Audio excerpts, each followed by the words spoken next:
Mike. He will drop to the rear along with the other drivers who went to backup cars or changed engines prior to Thursday's race. The engine changes, Danica Patrick, Tony Stewart, and Bobby Labonte. The rest of these drivers all crashed their primary car and had to go to a backup. No rain for at least the next hour. The weather app Dark Sky tells us, but later in the day, who knows? 80 degrees. Track temp, the asphalt to 93. They're in some sunshine here, but also a lot of clouds as they get ready to go. 200 laps to make 500 miles. 55 down pit road, and they'll need fuel in just about every 40 laps. Here are your Ford EcoBoost track facts. Ford first won the 500. Tiny Lund for the Wood brothers, number 21, 1963. And a Ford has gone to victory lane in 3 of the last 500s. Race fans, the waiting is over. The long winter. December, January, Jeff Gordon-ary, February. Here we go with the Daytona 500. Oh, baby. Anticipation. Anticipation. Green flag is in the air. Boogity, boogity, boogity. Let's go racing, guys.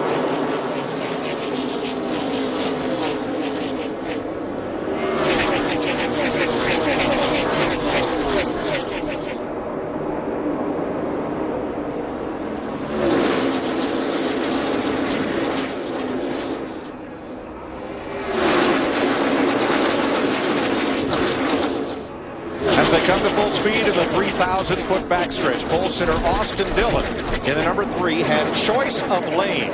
He chose the outside. That brought Matt Kenseth to him as they form up double file and hit the banking in 3. 3 wide, Marcus Ambrose in the middle, back at 10th place. You see Matt Kenseth in that 20 car, though, on the inside. He's been one of the drivers that's been able to pull a line on the bottom of the racetrack all weekend long. And the 3 car leads the first lap in the Daytona 500. How exciting.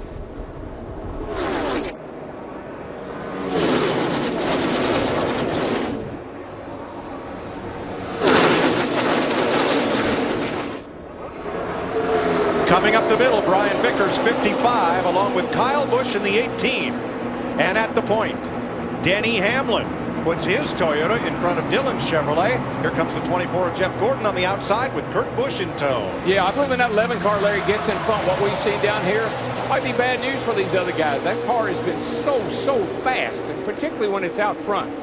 You talked about him being undefeated in Speed Weeks. Remember, he won the last race of the year in 2013 at Homestead Miami Speedway. Casey Kane, the 5, now the man in the middle.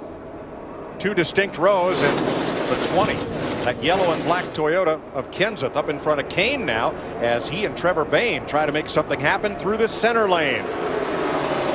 Jeff Gordon picks up Kenseth, moving in front of him to become the lead car in that inside draft.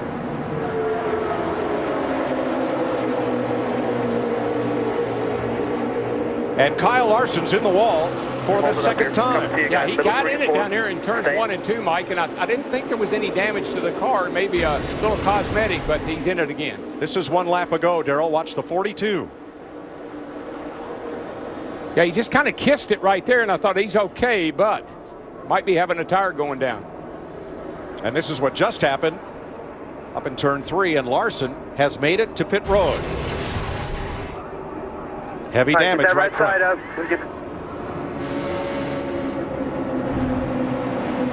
Surprisingly, in these first 3 laps, the field has split into 3 distinct packs. Yeah, Mike, that group back there with Tony Stewart, Danica Patrick, and some of them, they have just kind of like formed up their own little group back here, anticipating, I think, maybe this start was going to be a little more chaotic than it was. I tell you, one driver we better keep an eye on is Kyle Busch in that 18 car. Kyle Busch started back in the 33rd position, and he's already cracked the top 10 and 8th in just 6 laps, 4 laps. Larry, the draft is so huge. This car this year is pushing a little bigger hole in the air, and when you're way back like that, you get the advantage of the draft off to all the cars. And of course, we know how Kyle is. He can kick his way through traffic about as good as anybody I've ever seen, and he's done it again today. Rookie Kyle Larson lost a lap with that pit stop and repair. 26 cars in the lead pack, then a long gap About 4 seconds to Joey Logano, but 4 cars are about to reach him. So here's the lead 25 off turn 4 and back to the start finish line to complete the 5th lap. And our pole sitter, Austin Dillon, he's drifted back to about 15th spot. He's just not getting any help on that inside line. We've seen all week long, for the inside line to work, it takes an organized group of drivers to be able to pull up toward the front. Right now, Mike, it's kind of like taking off in an airplane. You know, the strike off of this race, you take off, you got to keep your seatbelt on, your tray table's all put up. But after we get squared away here a little bit, these guys will get their legs under them, they'll start making some moves. Just don't ring that call button. No, don't get out of your seat. Denny Hamlin on point, where he has spent most of the week for Joe Gibbs Racing. He won the Sprint Unlimited race for last year's fastest qualifiers. He did that on Saturday night. Thursday night, he won his qualifying duel. His team, Kurt Busch, Paul Menard, then Dale Earnhardt Jr. and Brian Scott are all in Chevrolets behind that lead Toyota. See, Mike, one of the things that's different about today, so you say preparation, we've run these cars to death down here, but it's 80 degrees today. The sun's out just a little bit. The track is a lot different than what it has been anytime we've been down here.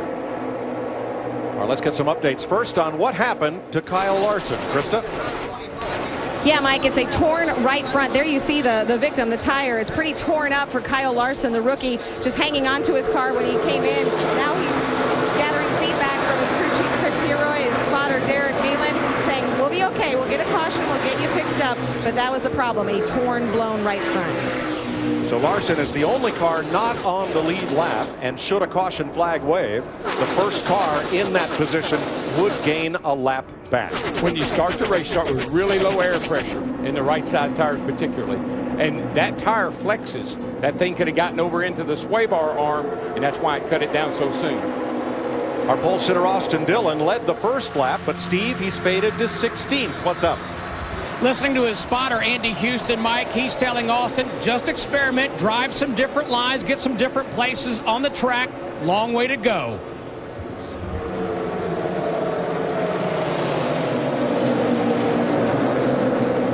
Now, we mentioned the lead pack, and it's 21 cars strong, and then there's a gap. It was 4 seconds. Now it's down to a second. Joey Logano backed up to that group that's now led by Martin Truex Jr. in the 78. Ricky Stenhouse with him in the 17, then Logano, Greg Biffle in the 16, and a bunch of rookies. And that white number 2 of Brad Keselowski that several drivers think is going to be a real factor before this one's over. Mike, these guys don't forget. Remember down here last year, early, first few laps of the race, there was a big wreck. Took out some strong contenders. Kevin Harvick, one of them. That's why you see these guys doing what they're doing right now. They want to get that start under their belt, get the cars settled down, everybody kind of find where they want to be, and then they'll go racing here in a little while. But right now, they just want to get the start out of the way, and then they'll start concentrating on moving forward. 10 green flag laps complete in the Daytona 500 on Fox. Let's take you side by side. You saw Denny Hamlin's number 11 Toyota surrender the lead, and that puts Kurt Busch, the new driver for Stewart-Haas Racing, in a brand new team, number 41, on point. Dropping back to 6th was Hamlin. Planned move, Matt Yoakum. Mike, his water temperature just kept on climbing, 240, 250, 260. He gave up the point, tried to find a hole farther back in the pack to change the air pressure on the nose so the debris would fall off. But then he said it's not going down. The concern, although the spotter says he can't see it, is that it might still be there. Yeah, there's an opening right below where you see the word Camry. That's where air flows in to cool the radiator. And when he was running out front, he had all positive pressure on the nose of that car. So now he's drifted behind Marcus Ambrose in that 9 to try to get that negative pressure to suck that debris off that grill opening. And Mike, this is the way the Daytona 500 goes. Here is a odds-on favorite, and you see the grill, you see the stuff on the grill right there. Here's one of the odds-on favorite to win this race today. And the piece just flew off there. I think I saw. But you can't prepare for something like that to happen, but you have to be able to react to it. Remember what I said, adjust your game plan. You got to be able to make an adjustment. 14 laps this time by, and Kurt Busch the self-described outlaw of the Sprint Cup Series, is out in front. His younger brother, Kyle Busch, has picked up 25 spots since the start of this race. Kurt's talent won him a Sprint Cup championship. His temper cost him a couple of high-profile rides in this series. He spent last year with single-car Furniture Row Racing, rebuilding his resume and vaulting that team into a contender. This year, Gene Haas, Tony Stewart's partner in what was a 3-car race team, said, "I'd like to see my company's name in victory lane." And he hired Kurt Busch and formed a whole new 4th team around him. The thing about Kurt is he had to learn how to handle disappointments. When things didn't go well, he blew up. And he had to learn how to control that and handle that. And I think he's got it under control now. He has to make this work. This is his 4th race team in 4 years.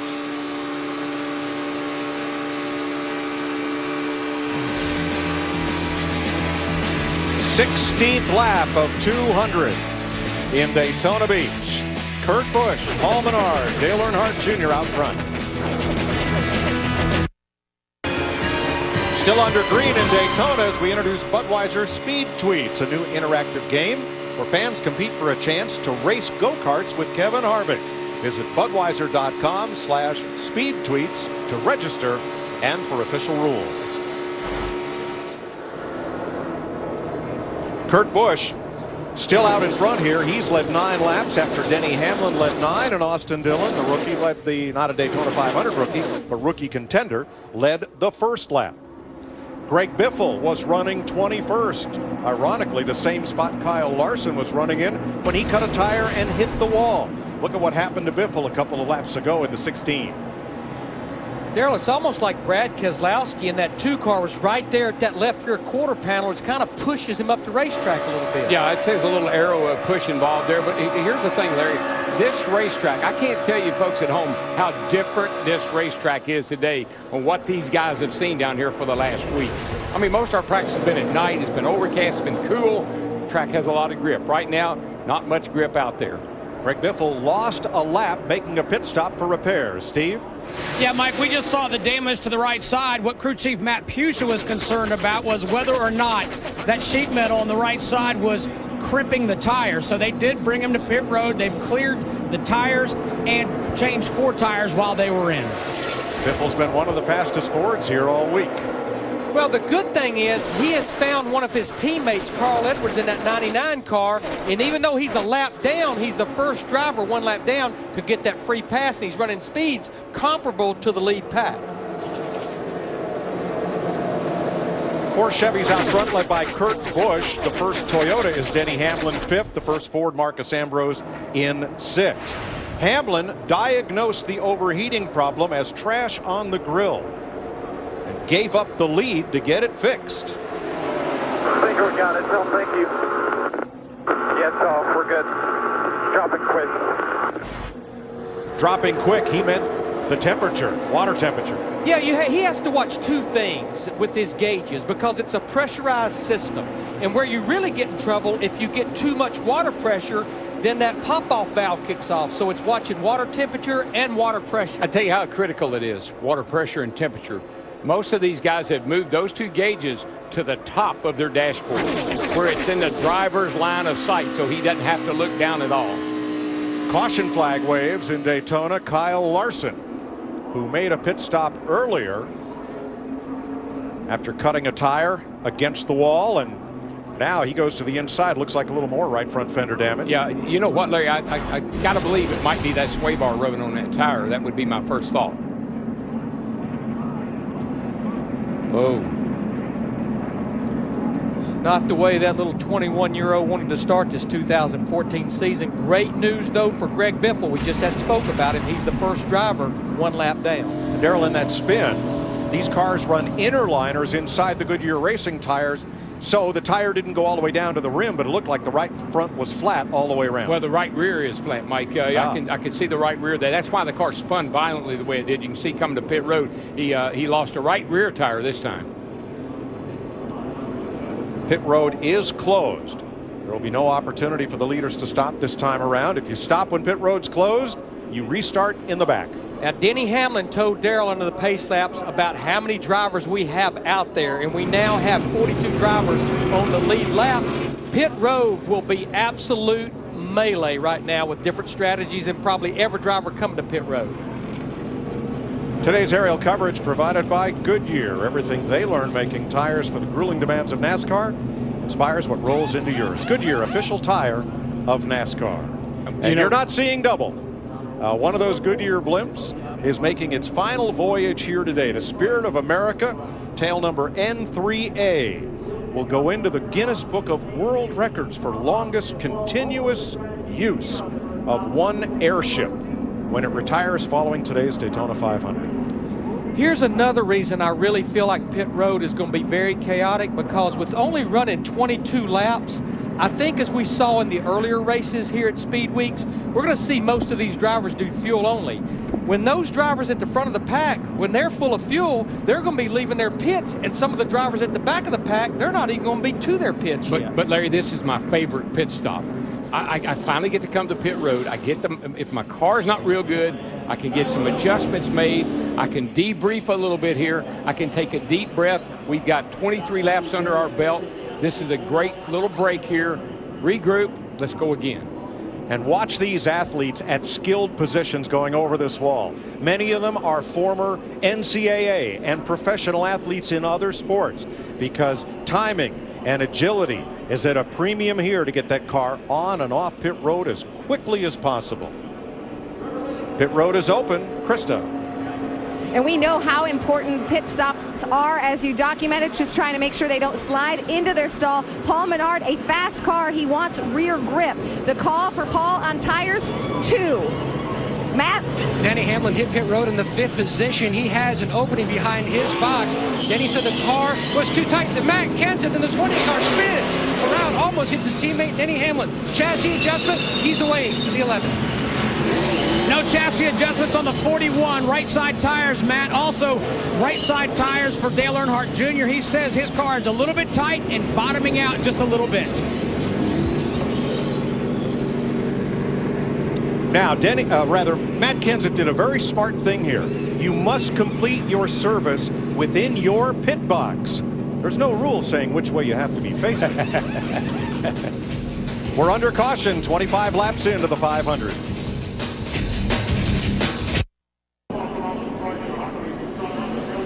Getting ready for the restart. Kurt Busch, Paul Menard, a pair of Chevys on the front row, double file restarts all the way through this race. Behind them, Dale Earnhardt Jr., Denny Hamlin, and Clint Bowyer. Green flag, a couple of calamities on pit road during that caution. We'll catch those up in a bit. Denny Hamlin at 11 was pushing Kurt Busch in the 41, and Jeff Gordon coming to take the green, and that 24 was pushing Denny Hamlin. Riding with Dale Earnhardt Jr. right now in 5th, second on the inside behind Paul Menard. 41's out there a little bit too far. See how it works out for him. You get that 4 out, the other guys get a huge run on you. Sometimes they can go right by you. Kyle Busch in the 18, snuggled up against Dale Jr. And Marcus Ambrose up on the outside after being involved in a pit road skirmish. He's in the 9, coming on the middle lane with Jeff Gordon. Boy, they hung Kurt Busch in the 41 right out there to dry. Yeah, he had too big a lead there. I know that doesn't sound right. How can you have too big a lead? But down here with the draft, they just set him up and ate him up.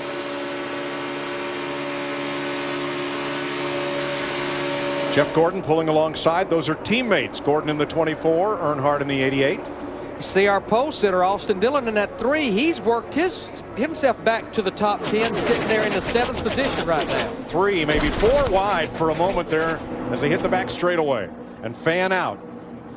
Way down the bottom, Martin Truex Jr. all by himself. He earned the outside pole for the Daytona 500, but lost it when his car was trashed on the last lap of his Thursday night qualifying race. Yeah, you know, you throw a couple of right side tires on these things, put a little more wedge in them, adjust them up a little bit. You get a little more racy. Every time we go in the pits, we're going to get a little more racy.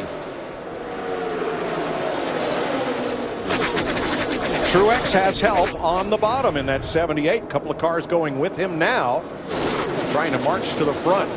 Ricky Stenhouse, Ryan Newman back there. Dale Earnhardt Jr. was in the lower groove there in that 88 car trying to pull Kyle Busch in that 18. Then he got stuck in the middle, but now he's getting a little bit help, I think, from his teammate Casey Kane in that 5. Kyle Busch drops the 18 to the bottom. No help. Well, this, I don't like the looks of this. 3 wide. Yikes. Hang on, boys. Keep your line. Hold your line. Ambrose up top in the 9. Dillon, the 3, right behind him. We've got 3 wide all the way back through there. The track's plenty wide enough, but this is happening at almost 200 miles per hour. Yeah, it's just so treacherous. The cars move. I know that maybe the fans at home can't see them move around the way they do, but the driver has his hands full when he's in the middle of a 3-wide situation like that. Now watch the 18 of Kyle Busch on the bottom, the yellow car. He almost had enough coming through the tri-oval to clear Dale Jr. and move up in front of that middle lane. Now 2x2 again.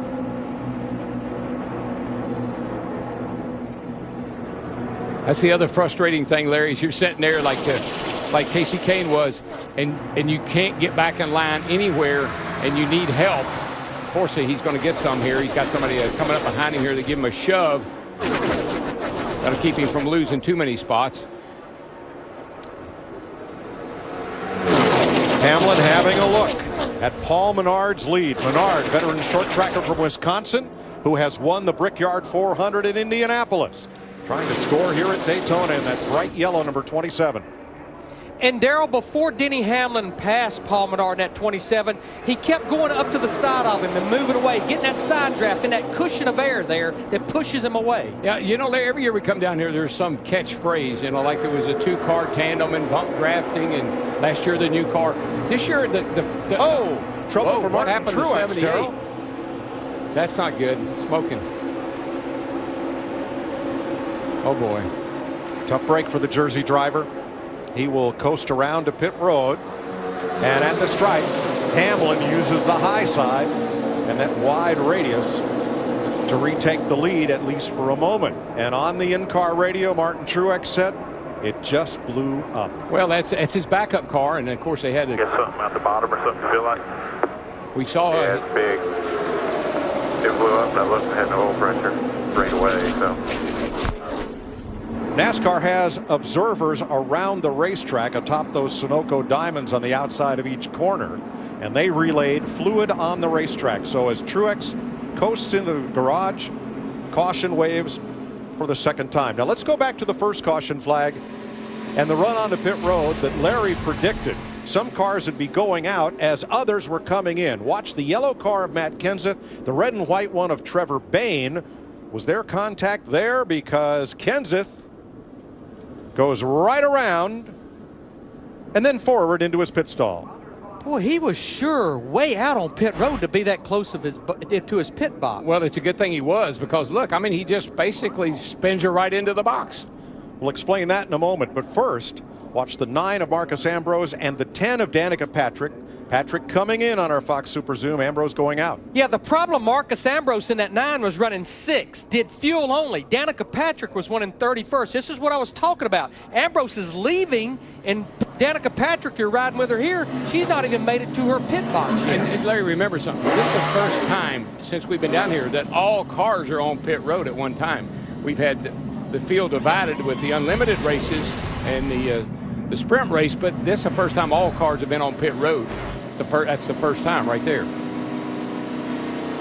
Greg Biffle got the free pass on the first caution, and on this one it'll be Kyle Larson. Here is Matt Kenseth, who told his crew he could not find his pit sign. So once he did, he hit the brakes hard. That locked the rear brake and spun. It was his mistake. That's what it looked like to me, like he just had too much rear brake in the thing, and when he got on him real hard, the thing just spun around. I'm not sure that Trevor Bayne in the 21 had anything to do with it. But that makes a lot more sense that he was still that far out toward the edge of pit road, that close to his pit box. I think since it's only been 5 laps since the restart, I think we'll see strategy all over the place again, with possibly drivers staying out, some coming in taking tires, some doing fuel only. And oh, by the way, that pit stall that the 20 car has, Matt Kenseth, that's my favorite pit stall. It's right there at the opening. It used to lead to Victory Circle, but that pit stall, thank goodness for him, there was an opening. He was able to spin right into the box. Marcus Ambrose is the first of the takers on pit road. He might have had a little damage in that bump with Patrick. Krista? Yeah, right now they hadn't really been talking about damage. It was just a little bit of a tap, but it was enough to send Danica, as you've documented. But Marcus Ambrose is coming back in. They took fuel only on the first stop. Matt? And Matt Kens is still saying the car a tick on the tight side for the 20. Since the factor in the back, they're going 4 tires on the 20 machine, Steve. And Matt, Dale Earnhardt Jr. pulls away. His crew chief, Steve Letarte, said do the opposite of the field. Come in, fuel only for the 88. 33 laps complete of 200, and now Kyle Busch leads. He can run with, so no urgency at this time. Kyle Larson's car is still under repair in the pit lane, and they'll need to get going to keep him with the field on this restart. Kyle Busch, Toyota, Casey Kane, Chevrolet, Denny Hamlin, Toyota are your top 3. Casey Kane in that 5, he's been fast, but he's somewhat been under the radar the entire week here, and he really wants to have a good run, a good finish. Didn't even get a top 30 finish last year in either of the 4 restrictor plate races. Well, everybody in the garage all week have been talking about the Gibbs Toyotas, and that they were the teams to beat. Those were the cars to beat, and right now they're living up to their reputation. Best sight in Daytona right now is there's not a blinking yellow light in sight. Not on the safety equipment, not atop the pace car. That means we're going green. The Daytona 500 resumes under green as they come to the line on a dry racetrack after a 6-hour rain delay. Kyle Busch approaches the restart zone, and he and Casey Kane are on it. Green flag. Yeah, let's go racing.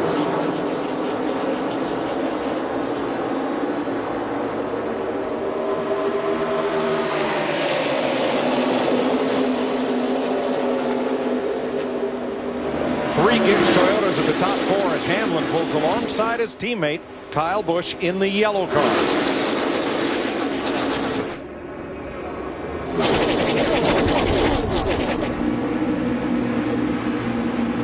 Yeah, well, let's just ride along, take it easy for a little while. What do you say, Larry? I don't think that's going to be the. I don't think so.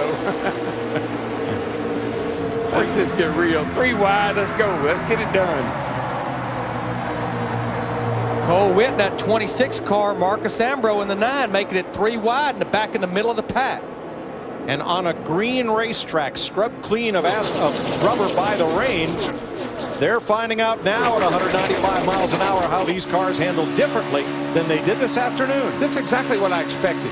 The track is, I mean, you can run anywhere you want to right now. Your tires are good. The track is cold. It's got a lot of grip, and you feel very confident. Man, you're going to see some racing. I tell you, you're going to see them get it on right now. It's cooled off, and you said the engines will make more power. The cars will handle better. Will the drivers be braver? Well, I'm already seeing that. Brad Keselowski, the 2012 Series champion in that white number 2 Ford. Car owner Roger Penske celebrated a birthday this week. Keselowski would like to give him that Harley Earl trophy for the 2nd time as a present. Man, one of the hardest things, and it makes me so nervous, is when they come through here 3 wide through this travel. Low banking, 18 degrees, running 200 mile an hour through here side by side. That's a handful. Casey Kane in that 5, getting a little bit of help from Paul Menard in the 27. Seems like right now he's making that bottom groove work. Larry, nobody's going anywhere for a while. We have ourselves a wad. Yes, we do. 2 Toyotas in the top lane, 2 Chevrolets on the bottom. Fighting for the lead in the Daytona 500 back under green. Completing 50 laps, 125 miles this time by. Casey Mears in that 13 car, he had quite a little line assembled at the top. Brian Vickers in the 55 shut the door on them as they were coming through turn 4. The margin of error when you're running 3 wide like this is so small. If somebody moves over a little bit or wiggles a little bit, that's when you have a problem. And the degree of difficulty, it's as high as it's going to get right now.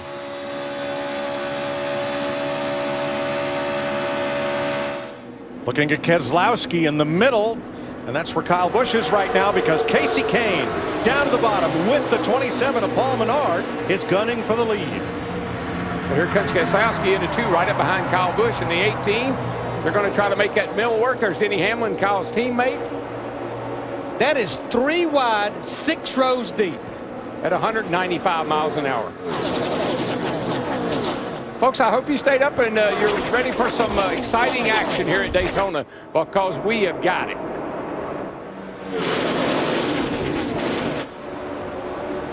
We have 25 drivers running in less than a second of each other right there in that pack coming at you. We just couldn't do this earlier today. The track didn't have a grip in it. The track was slick. The cars were sliding around. The guys knew they had to be careful. Now they've got all the grip they need. They can do anything they want to with this race car. Some drivers have chosen to hang out at the back of the pack, and the tension that's evident up here near the front shows you why. Well, the spotters, you know, the drivers are busy, but the spotters are busier because they're trying to talk their guy through this mess, and they've got to be on their games. They got to be eyes and ears watching what's going on.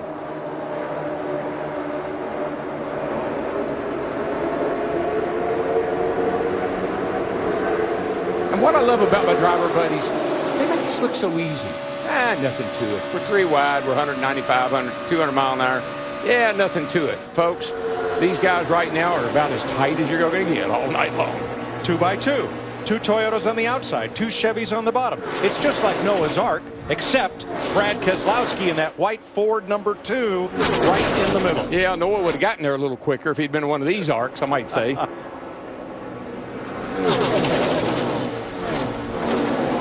It's like it's the first time all week long we're not seeing as Denny Hamlin in the 11 goes all the way from the top to the bottom of the racetrack. What a move. Elevator drop.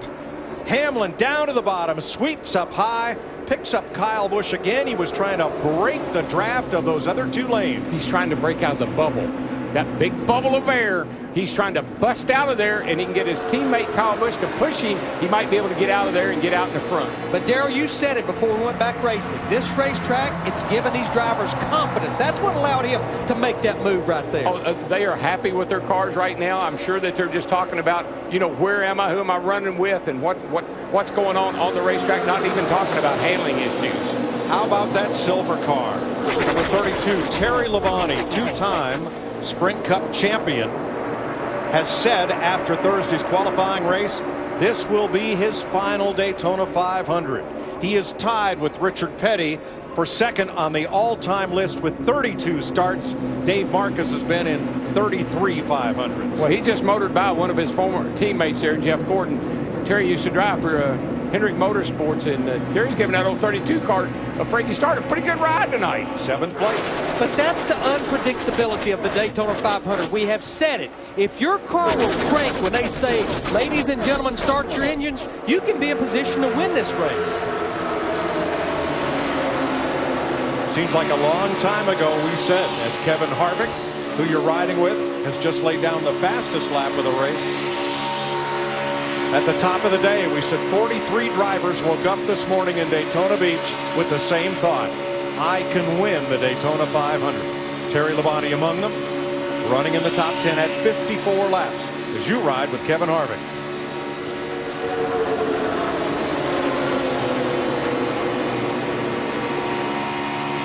I think our guys are pretty good at prognosticating about who's going to be good, because we know the 11, the 18 are good, the Gibbs cars. Michael kept talking about the Keselowski in the 2 car. He had run with him a little bit. Michael thought he had a really fast car, and here these guys are all running at the front, along with Brian Vickers in that 55 car. Yeah, I think all 3 of those drivers in the bottom line, they have had fast race cars all week long. You talked about Brad Keselowski in the 2, Jeff Gordon in the 24, Joey Logano in the 22. Just this man right here, Denny Hamlin, with what he's done this week, has overshadowed all these other drivers. Oh, the 52 there is falling back. That's Bobby Labonte. He's got something going on, or else he's just trying to get out of there. Up front, Kyle Busch. Casey Kane in Toyotas, the Ford of Brad Keselowski.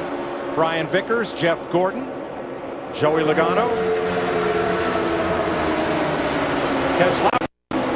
Whatever lane was not on point, the other lane he was leading. He's finally brought this bottom group right to the front of the pack again. Yeah, that number 2 car, that Miller Lite car, that thing is going somewhere. He got some speed. He's right there with the Toyotas. And, he's shown that all week. So for Keselowski to hang tough on that inside. Here comes Paul Menard down on the inside in the 27 car. He's got a run going. And he's got a line of drivers he's bringing with him. He's going to have to pull right up there to Jeff Gordon in that 24. That's how you know the cars are handling really good, Larry, when you can dive in on the bottom of 3 like that and hold your line. Because normally the cars want to wash up a little bit. That thing stuck right on that yellow line. What you don't want to do is get too comfortable doing this. You got to stay on guard. You can't let your guard down here because, you know, even though cars feel good, it's going good, and everybody's racing good, you can't let your guard down. You got to stay on the offense. The first 25 cars are covered by 1 second. That's the gap from first to 25th. Kyle Busch holds the lead. Good thing nobody said, let's just ride a while. We're under green in the Daytona 500 on Fox.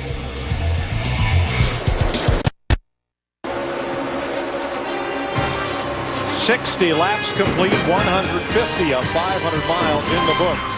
After a lengthy red flag, which brought us to darkness, cool track, clean asphalt, and a new leader, Brad Keselowski. 2012 Sprint Cup champion for Roger Penske.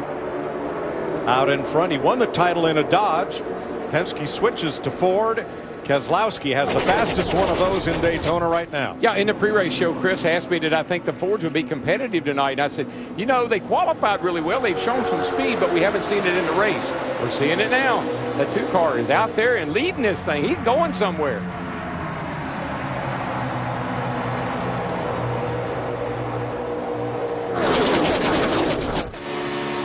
Kevin Harvick up the inside for 7th place right now.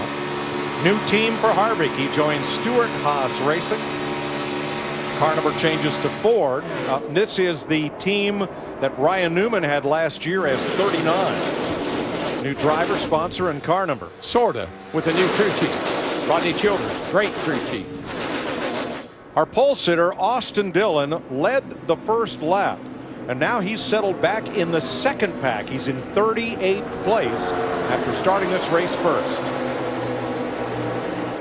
You're doing fine. You're doing fine. Hey, you know what you got there, so just whatever you think here. Yeah, you're doing fine right there. Everything's good. Austin Dillon riding in 38. He's back there with Clint Boyer, Ryan Newman, and Michael Waltrip, and Carl Edwards. The way these engines operate, Mike, Larry knows this. If you just barely squeeze out the throttle, you lose a lot of momentum. And you think, hey, I can't run with these guys. I can't keep up with them. All of a sudden, you get up there with the good cars that are running fast. You can hold it wide open and draft with them. All of a sudden, your car comes alive. How about Paul Menard in that 27 car? Brad Keselowski jumped to the top. And Paul Menard, with the help of Joey Logano in the 22, Kevin Harvick in the 4, he's up there battling for the lead. This is a backup car because Paul was involved in that crash in practice on Wednesday. Watch out here, Larry. We're getting ready to come up on the lap car of Kyle Larson and see where they catch him at. He's going to shake things up a little bit here as they try to go by him. Larson hugs the bottom of the racetrack, and the pack begins to whistle past. Yeah, he's already had a rough afternoon. You know, Kyle Larson had been to the wall a couple of times, came out of the pit late on that last restart and just never got up to the back of the field, and now they're lapping him. But this draft is so long and disturbs the air so much that even Ricky Stenhouse Jr. in 41st place at the tail end of this line, 3 seconds back, is still getting the benefit of the lead draft along with Carl Edwards, Michael Waltrip, Austin Dillon, and Clint Boyer. Yeah, all the guys, we saw it in the other races here this week. You know, you get back, and if you get a couple of good cars together, they can actually chase this lead group down or any time the lead group breaks away. So you're not out of this thing, even though you're running back here in the back. Darrell, you get a championship point if you lead 1 or more laps. There's a little money, a bonus money for leading laps in the 500. But otherwise, if you're up in that front pack, you're building your playbook. What are you learning that's going to help you when push comes to shove at the end of it? Well, first of all, who you can trust. Who can I work with? Who's going to be my buddy? Look at Keselowski and Kyle Busch right there. Are they right now? They're saying, "Hey, man, we're working pretty good together. We're making good lap times. How about let's talk about what we're going to do at the end of the day?" So you start making deals. You tell the spotter, hey, tell that 18, let's work together, or whomever it may be. So right now you're just strategizing a little bit, getting things set up for the last little bit. Well, I know one thing a lot of these drivers at the front will be setting up for here shortly will be green flag pit stops. We do have the variable of the number of cautions we ran under that red flag, but when I look at our top 6 or 8, other than Kevin Harvick in the 4, probably 6 to 8 laps away from what will be the first set of green flag pit stops. You know, Larry, it's just amazing to me how these guys, just look at Brian Vickers. I mean, Vickers in a backup car, he's running 7th. And there's Casey Mears in the 13 car running 9th. Trevor Bayne in the 21 car running 11th. Terry Labonte in the 32, he's running 12th, right ahead of Dale Jr. There's some cars running up front that we don't see every time we come down here. In the new movie Need for Speed, Aaron Paul plays a street racer who joins a cross-country race with revenge on his mind. So with that in mind, we'll let the cars do the talking and give you NASCAR on Fox. Crank it up.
Speed in theaters everywhere March 14th. 70 laps complete. Oh yeah, we cranking off some laps over 201 miles per hour right now.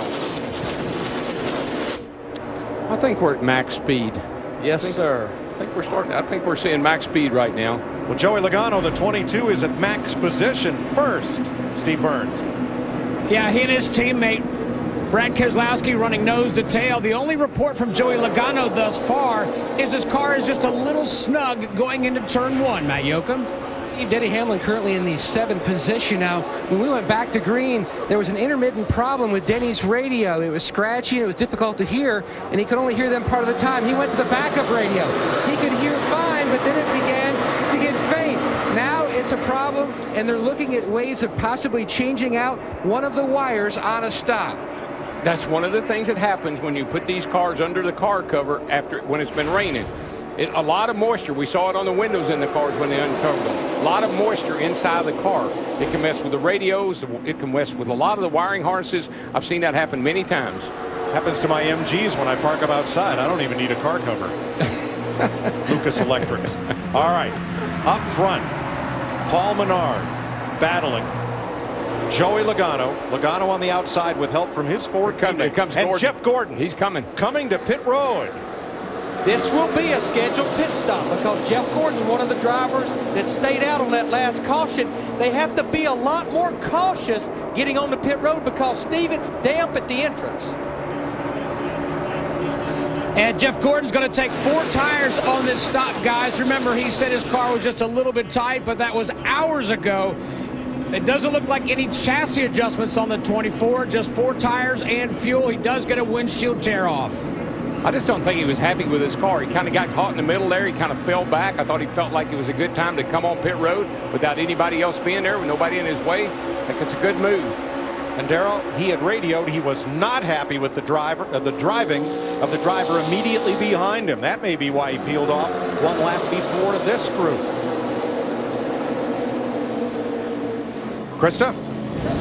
And Mike, similar to Jeff Gordon, Paul Menard, one of those drivers who hadn't pitted since back on lap 24. He said he needs a little bit of an adjustment. He's just a little too tight They're going to go back on the track bar. You see the gas man working there in the 27. Matt?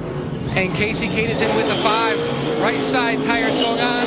Oh, miscommunication. Casey thought it was going to be a 2-tire stop. They're going to go for 4. So that way on their next stop, they can just do 2 as we get closer to halfway. These green flag pit stops, going from 200 miles per hour to 55 miles per hour, it absolutely gets out of control. You see Kyle Busch in the 18, he's on pit road. Casey Kane has spun, trying to exit pit road, but it's still a bit damp. Now the field has gone by, so the track is safe to stay green as Kane grabs a gear and pulls away. It's got to be from the moisture down low there on the racetrack. He had to get into some of that. And remember, he had 4 brand new tires. They don't have a lot of grip when you first take off with them. Matt? And Kyle Busch's teammate Denny Hamlin will pit next time by. Meanwhile, you can see the changers with the lights on their helmets for better vision to hit the Lug Sport tires for Busch. Oh, he grabbed the air gun. He has pulled the air gun down pit road. And that will be a penalty. That's considered removing equipment from the pit box. He'll have to come back to pit road under green. Green flag stops continue with Denny Hamlin's Toyota and Jamie McMurray's Chevrolet. You know, in the duels, we saw a lot of mistakes on pit stops, and there's our first one tonight. Krista? Jamie McMurray right now, he had come back in for 4 tires on a previous stop. Jamie talking about how slick the track is, Matt. A slight chassis adjustment for Denny Hamlin. Also a bigger adjustment. Hopefully the team will hopes it works. They've handed him a wiring harness through the radio to see if he can have time to, if they get a caution, to change out that wire so he can hear better. Now you have to be on the inside to come to pit road. No takers this time by, as we stay green at 75 laps. I'll show you what happened to Casey Kane here as he came in for his scheduled stop.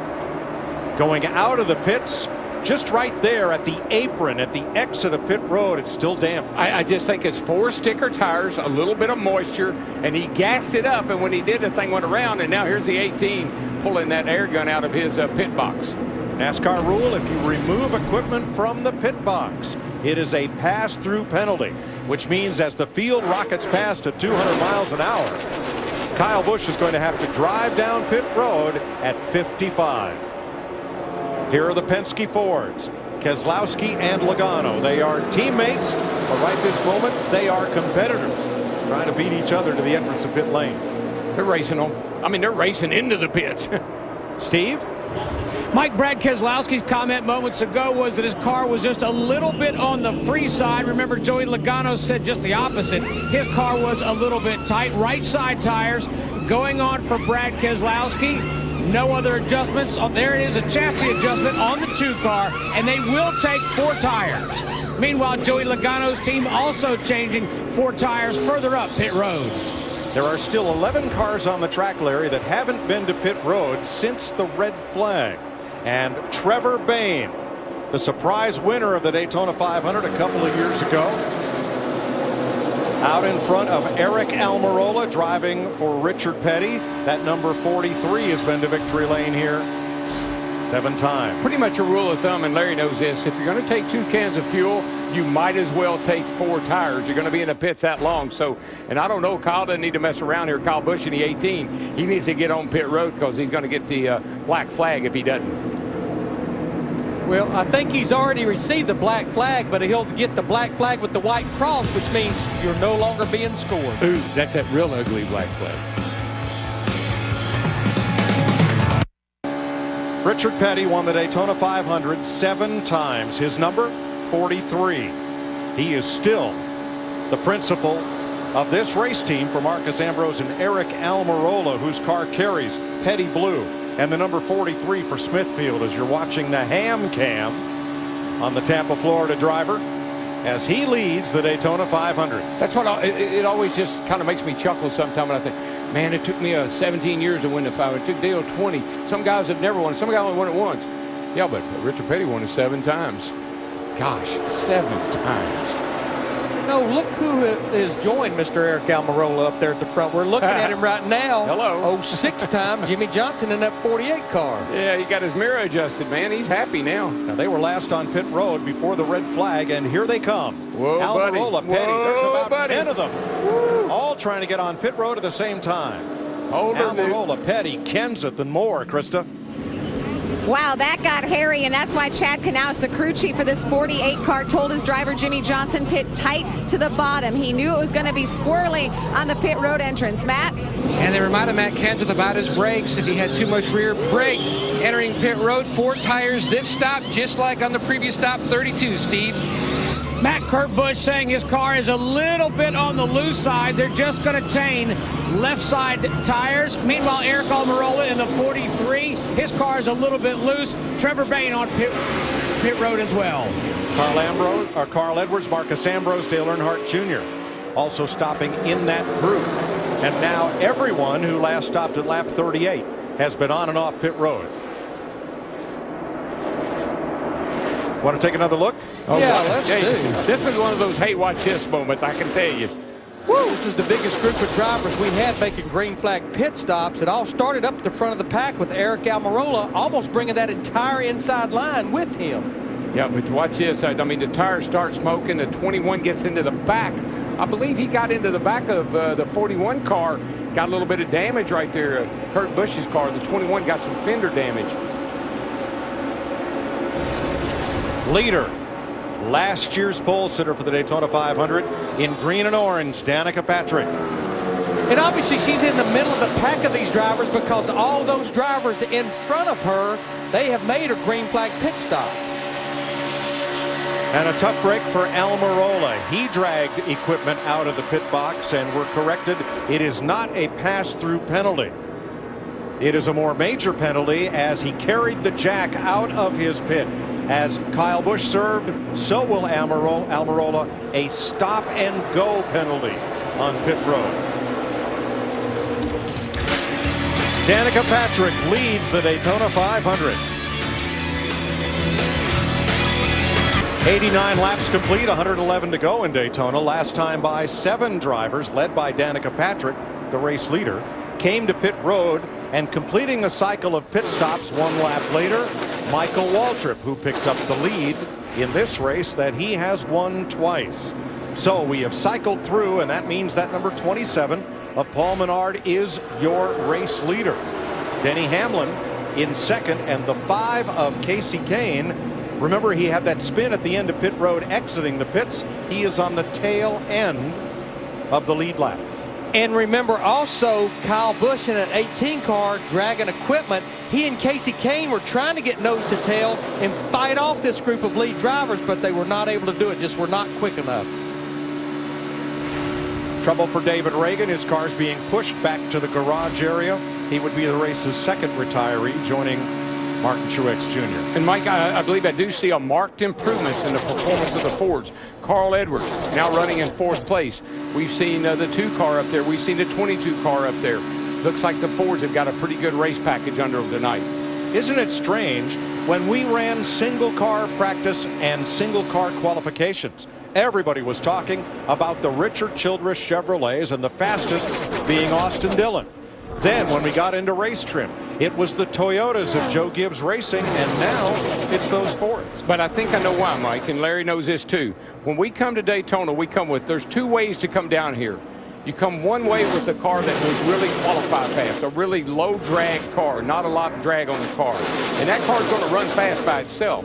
Or you can come down here with one that's got a little more downforce built into it. It's not going to be fast by itself, but it is going to race like a beauty, man. And I think that's what Gibbs did. I think they came with cars that have downforce in them, and that's why they've been so fast. Well, the leader right now is one of those Childress Chevrolets, Paul Menard, with one of those Gibbs Toyotas. Denny Hamlin in second, the Stewart Haas Chevy of Kevin Harvick third, Matt Kenseth and Carl Edwards, the fast 5 at 91 laps.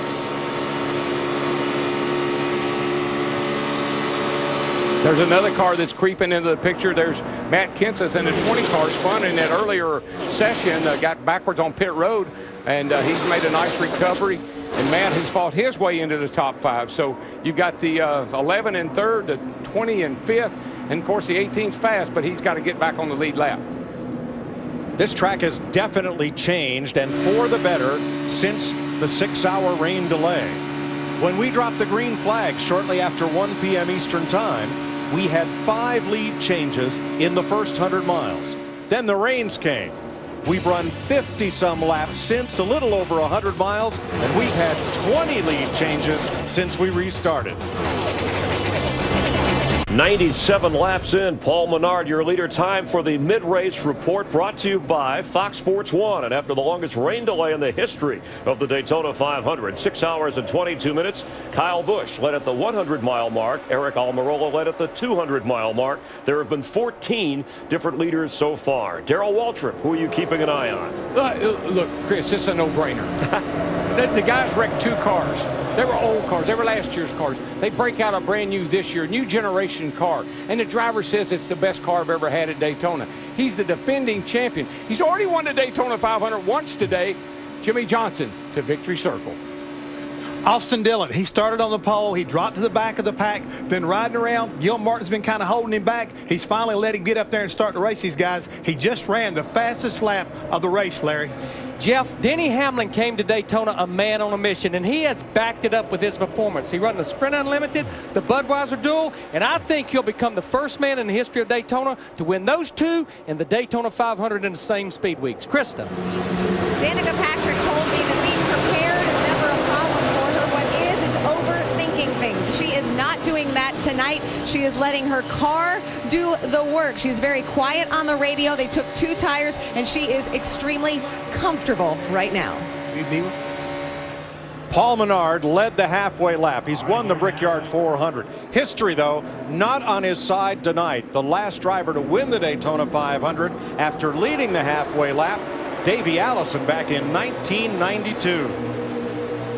Mike, the leader, 21 years since the leader at the halfway point of the Daytona 500 has gone on to win. But watch Kevin Harvick, the closer who started back of the pack, loved his car, has won a 500 before by closing in the final moments. Drivers not only racing each other, they're racing the rain here in Daytona. The Daytona 500 on Fox is sponsored by Budweiser. Designate a driver and enjoy the great times. 103 laps complete, 104 now. Paul Menard, the leader, over Jimmie Johnson, Dale Earnhardt Jr., 3 Chevys leading Brad Keselowski's Ford, and rookie Cole Witt being scored as the 5th place car. That blue number 26. This is the 16th try for Tony Stewart to win the Daytona 500, and Stewart has been seeing red. Yeah, we were talking about driver's gauges, and you can look right here at the gauges that he can look at, and I want you to watch this gauge right there. It's flashing red. They don't actually have to read the numbers. If a gauge is in trouble with whatever it's hooked to, be it water pressure, oil pressure, it will start flashing. Matt, normally here, it's either water pressure or water temperature. He hit pit road. Larry, 10 laps ago, Tony Stewart reported to his team that the fuel pressure gauge was bouncing all over the place. And then the engine started going flat on exit of the corner. They held off as long as they could. They got a game plan. They had him pit. They topped the car off with fuel. They shut it off to reset the ECU. Stewart then left pit road, said, "I feel like the problem is fixed." And then he said, "I spoke too soon. It's back." Something amiss, possibly with the fuel pickup. Stewart is now the 7th car 1 lap down. In the ECU, that's the electronic control unit, the brain box of the electronic fuel injection. He reset it, he leaves pit road, but it still appears that he's not rectified the problems. He's out there about 2 seconds off what the leaders are running right now. One of the things that bothered me, Larry, was his tack went red. And I'm not sure what that means, but I think it's pretty serious. Paul Menard, Jimmie Johnson outside. Brad Keselowski drops low. You're riding with Dale Earnhardt Jr. behind his Hendrick Chevy teammate Jimmie Johnson as they try to take the lead from Paul Menard. Don't you love what Chad and Jimmy said, though? They wrecked 2 cars. Those were last year's cars. We had this new car in the trailer, but we weren't real sure of it. I wonder how they feel about it now. And how about Cole Witt, that rookie in the number 26? Darrell, you said the great thing about watching rookies is you just don't know That's what everybody around him is saying right now. Hey, who's that in that 26 over there anyway? He's running pretty good. And he wrecked that car pretty severe on Wednesday in practice. His team repaired it, and he raced his way into the Daytona 500 in the Budweiser dual qualifying Kid's race. a good little wheel man. He drove for Junior Motorsports. He just needed a good car to drive, and I think that this weekend his team has given him a pretty good horse. Cole Witt finished 7th in the Nationwide Series last year, racing for Dale Earnhardt Jr. He is named after famous race driver. Come on, give it to me. Cole Trickle? Yes, Days of Thunder, Cole Trickle. Yes. Tom Cruise character. By all means. Now, if his crew chief was Harry Hogg, he'd be in hog heaven. You know, we'd be watching the ham cam again. We had such a huge gap of different times that these drivers made green flag pit stops, and I think that's one reason we're seeing so many drivers go a lap down here, because Jimmie Johnson in the 48, you're riding with him, you can see right there he's going by David Gilliland in the 38. Look how much quicker he was being pushed by his teammate Dale Earnhardt in that 88. Man, he came up off that second turn, and look at that gap he pulled on the 88 car. That thing is going somewhere. Menard flying on the bottom in that yellow car, 3 wide behind him. Keselowski in the deuce, Kurt Busch the outlaw on the outside, racing hard in the 500. Still green at 112 laps in the Daytona 500. Let's take a closer look at today's race action with Sprint. Biggest mover. Jimmie Johnson crashed on the last lap of his qualifying race. Had to start from the back with a provisional. He's up 39 spots to the lead. Switch now to the new Sprint family plan. Up to 10 friends and family. Get unlimited talk, text, and a gig of data for as low as $25 per month each on the Sprint network. Visit sprint.com/speed or a Sprint store. Start your family today. Jimmie Johnson, Dale Earnhardt Jr.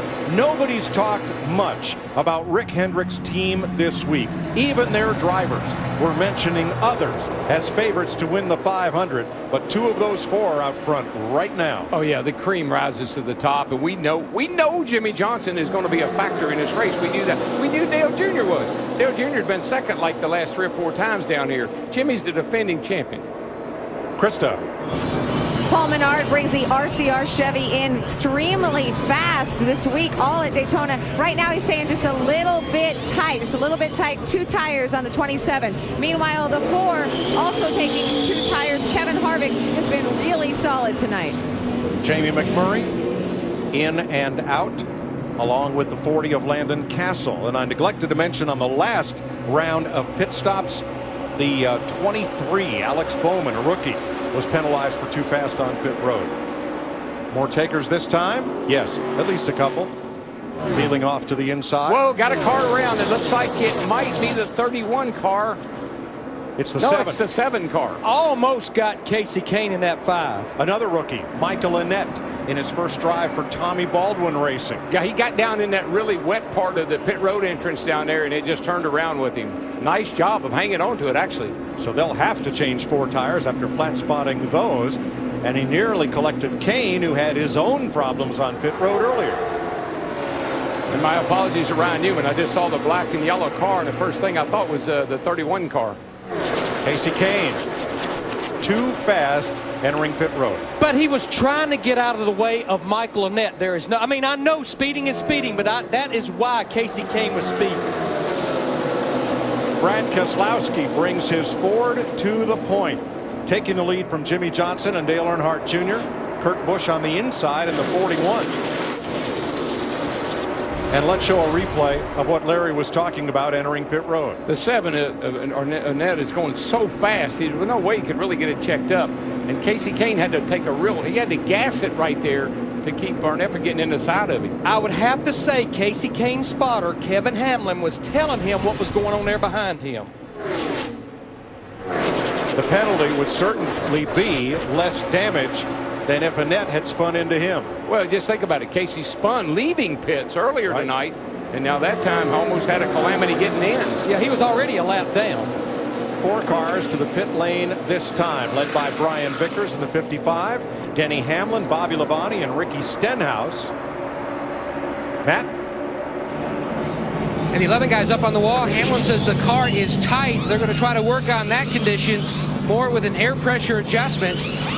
Caleb Hurd, the new member of the 11 crew, hits the second can of fuel. This will be a 4-tire stop, so that way we'll go back to the 2-tire cycle next time. Cole Witt also in, completing service, and Casey Mears has been black flagged. They'll stop scoring his car if he doesn't pit this time around.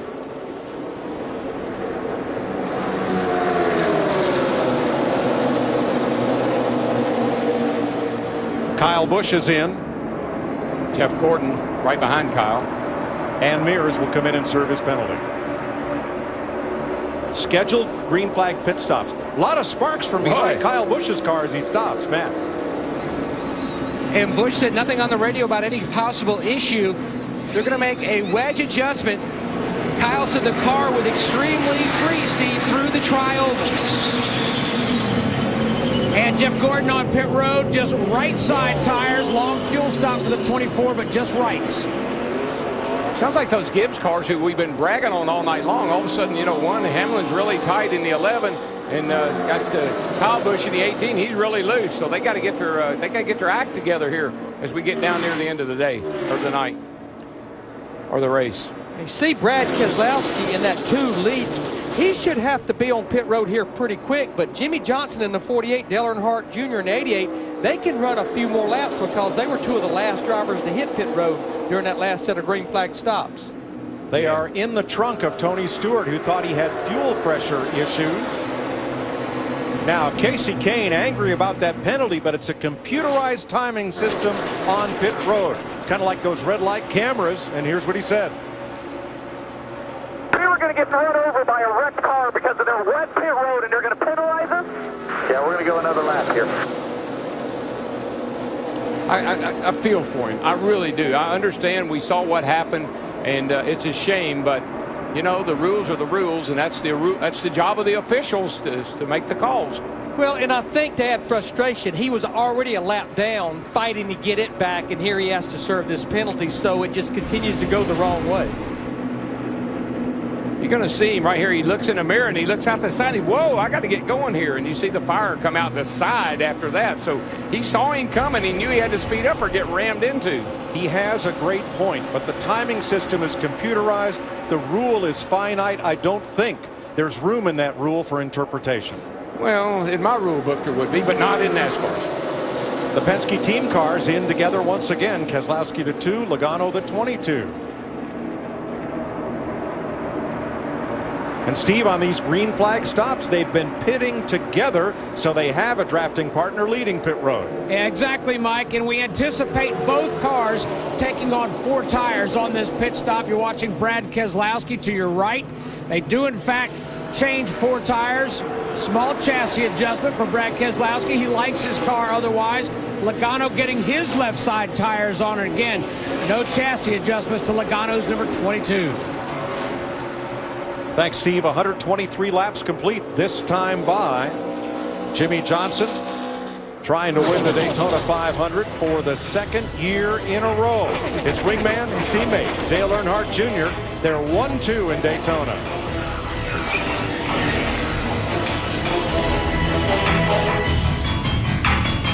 .125 of 200 laps complete in the Daytona 500. That's Kyle Busch out in front, a lap down. Jimmie Johnson, the 48-year leader, Dale Earnhardt Jr. and Carl Edwards up at the front. How about our pole sitter? Now this could miss us, all right? And the sun could come up tomorrow. Neither are likely. Everybody not watching the racetrack is watching the weather radar and that big storm system and the lightning strikes out in the Gulf. So Matt Kenseth stopping in front of Matt Yoakum. Kenseth has certainly lost the handle on this 20 machine. He was saying it's twitchy and darty on exit, and since lap 100, taking 2 tires since lap 100, it's been chattering the right rear. At one point, he told Jason Ratcliffe, I almost lost it. I barely held on to it. Definitely have lost that handle. But think about what I said earlier. I think the Gibbs teams came down here with a little bit different car package. And I think that because of the weather and we're racing at night, that may not be working out so well for them. A car with low drag and low downforce might be the hot way to go tonight because of the weather. All right, big pack of cars on pit road, Darrell. 11 of them. Krista? The struggle for Jimmie Johnson was just getting to the bottom to be able to pit. One thing that he likes, though, is this style of racing. He said push drafting never fit his style. This does. Meanwhile, Danica Patrick also in. We talked about how she led those laps. She's just trying to stay comfortable and confident. Steve?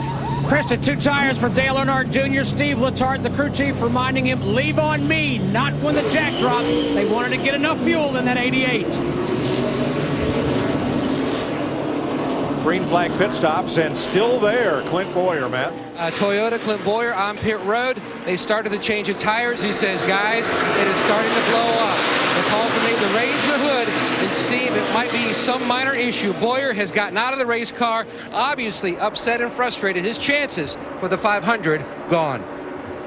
What a shame. He's running pretty good, and they got an engine problem. There's smoke coming out from under the hood, and he knew there was something wrong with it, so out of the race.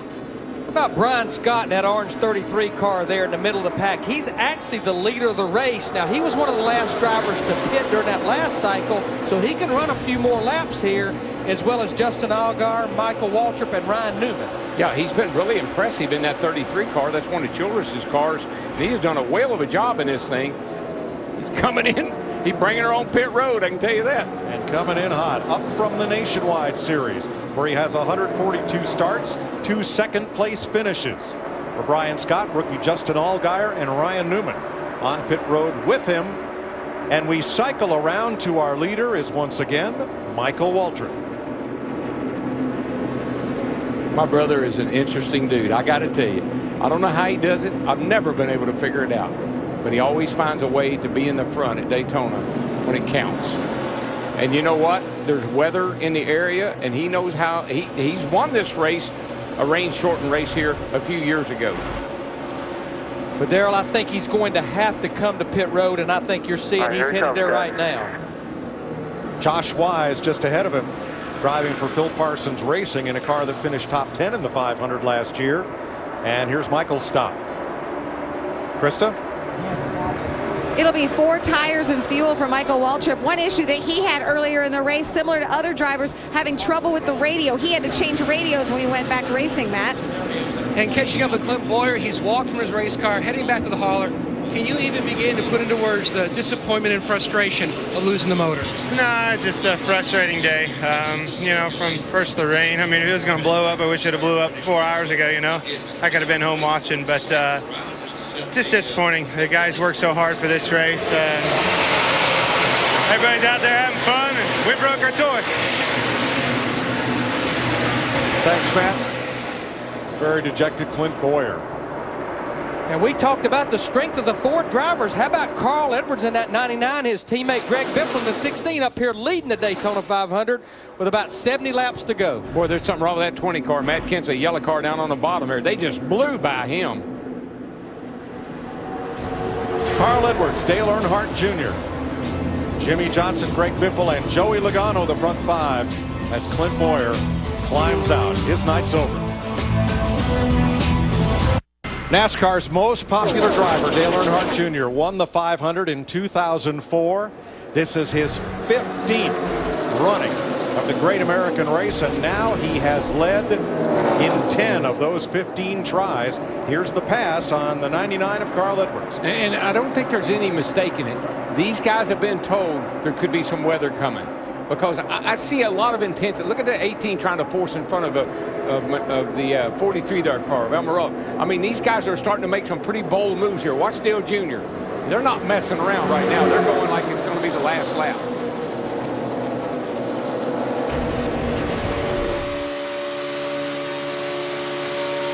But watch how Junior drives. I love to watch the guy, because look where his hands are. He puts his right hand back over here going down the straightaway. Then when he gets to the corner, he usually slides that right hand. Look, slides that right hand right over on top of the left, back to the right. All right, let's take a closer look at tonight's race with sprint. Fastest lap of the race, the pole sitter, Austin Dillon, number 3, 204.3. Switch now to the new Sprint Family plan. Up to 10 friends and family get unlimited talk, text, and a gig of data for as low as $25 a month each on the Sprint network. Go to a Sprint store and start your family today. See, Mike, I think that's the beauty of the fuel injection and the ECU unit. That thing will adjust the engine to the conditions, and the conditions are ideal. We got pretty good air right now. It's cool, it's moist, and you can make max power right now, and that unit is tuning that engine to perfection.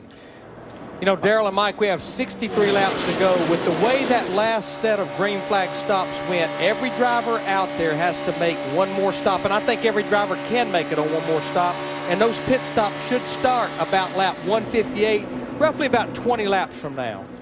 Another top contender has fallen by the wayside. Tony Stewart has taken his car to the garage after fuel pressure problems.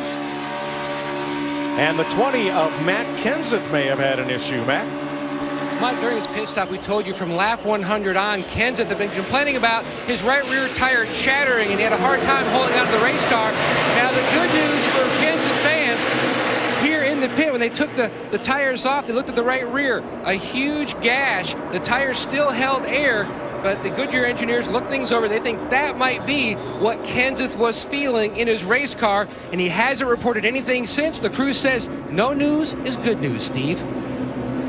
And Kurt Busch in the 41 rather, still running strong, but his crew chief Daniel Knost has told him that he has a quarter panel brace in the right rear quarter panel that's broken and is causing some of that sheet metal, that right rear quarter panel to flap. So they're a little bit concerned about that in the 41 pits of Kurt Busch. Thanks, Steve. 139 of 200 laps are complete. There's Jamie McMurray's Chevy. Kurt Busch on the outside. A Chevy in front, Dale Jr., and 3 Fast Forwards right behind him. You can enter for a chance to win the new 2014 Chevy SS and a trip for 2 to Hendrick Motorsports to meet Team Chevy drivers Jimmie Johnson and Casey Kane. Visit winyourchevy.com now. You know, Mike, Larry, it's always the little things. A fender brace, a radio harness, a fuel pickup. It's on the 78 car earlier today, the oil pump belt came off. It's the little things that just seem you try to control, but you can't. We've got quite a dogfight up near the front of the pack for the drivers that are 1 lap down. It's been going back and forth between Kyle Busch in the 18, the second car in the inside line, and Casey Mears in that 13. That's the first driver's 1 lap down. Remember, caution comes out. Whoever's the driver that's a lap down closest to the front gets his lap back by virtue of the free pass. Saw Tony Stewart sitting in his car as it's still under repair in the garage. Krista? Yeah, Tony Stewart continues to sit helmet on, but you see all the brain trust of Stewart-Haas Racing, Matt Borland, competition director Greg Zipadelli, Scott Maxim, engineer for Hendrick Motorsports, and these are Hendrick engines in these Stewart-Haas cars. They're all over here looking and diagnosing. They're changing the fuel cell. We did the report earlier about the ECU, the electronic control unit. Right now it's changing the fuel cell. You see disappointment in Tony Stewart's eyes.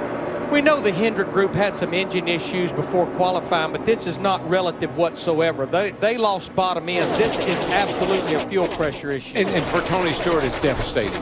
I mean, he's rehabbed, he's worked hard. His target was to be back in the car in Daytona. He made his target. I know he wanted to come down here, run well, get some racing under his belt, see how he was going to feel. This is devastating to him and his recuperation. As an owner, Stewart still has 3 cars in the mix, however. We're riding with Dale Earnhardt Jr. in that 88. He's looking at those 2 Roush Fenway drivers behind him, and he's been going up in front of Carl Edwards in the 99, back down in front of Greg Biffle in the 16. Yeah, that 88 is showing some strength right now, Larry. He's been able to hold those 2 Fords off by doing that moving in and out from one side to the other. But he got a little lead there. Might have gotten out a little too far. Let's see what he can do. Look at those eyes. How can you drive a car at 204 miles an hour looking back? I mean, that takes some talent right there. And folks, don't ever underestimate how fast these guys are going, how close they are to running together, and how hard it is. It's just not as easy as they make it look. These guys make it look easy because they're the best drivers in the world. Dale Jr.'s grandfather, Ralph, was a standout in NASCAR's Sportsman division. His father, Dale Earnhardt, 7-time NASCAR champion and Daytona 500 winner.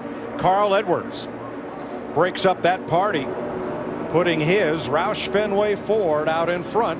His teammate Greg Biffle, the 16, leading the inside lane. We're inside of 150 miles to go. Dare I say we've been caution-free since the green flag after the rain delay here in Daytona.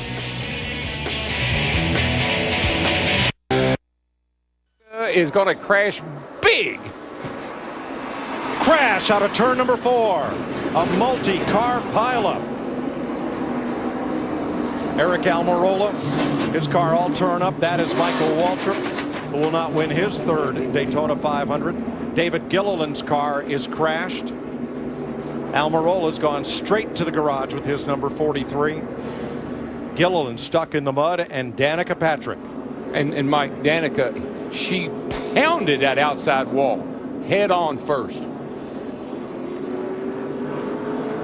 Let's watch the action coming out of turn number 4. And let's have a look for Eric Almirola on the right side in the 43.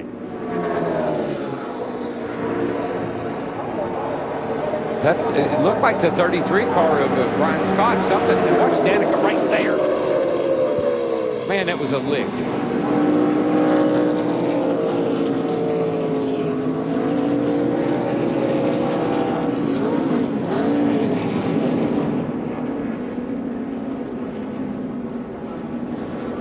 Brian Scott down right next to, and Kevin Harvick makes contact in the 4. That's what shot Scott. Yep. That's what shot the 33 up the hill. I knew something had to happen because he just abruptly, the 33 abruptly turned to the right and went up the hill. We got our pole sitter involved. Danica. Austin Dillon, Danica Patrick, Michael Waltrip among those involved.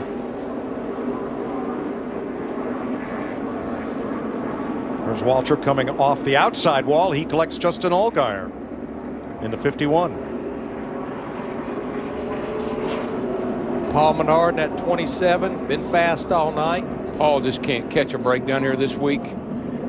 David Gilliland into the mud, and Ryan Newman taking evasive action. Here's the ham cam on Almirola's car.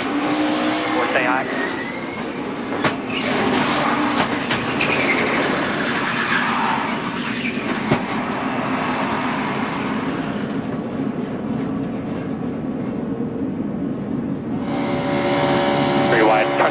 With Danica Patrick. The longest line. Just that 9 outside you. That's all you got out there. Okay, to the bottom. Check up, check up, check. Good job, good job. Back it down, nice and smooth.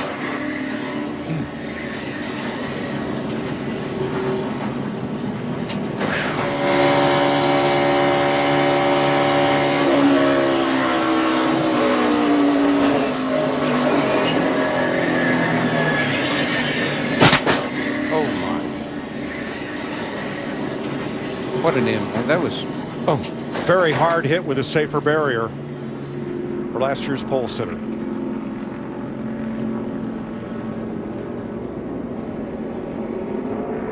Now here comes Danica. Watch that green car shoot across the track.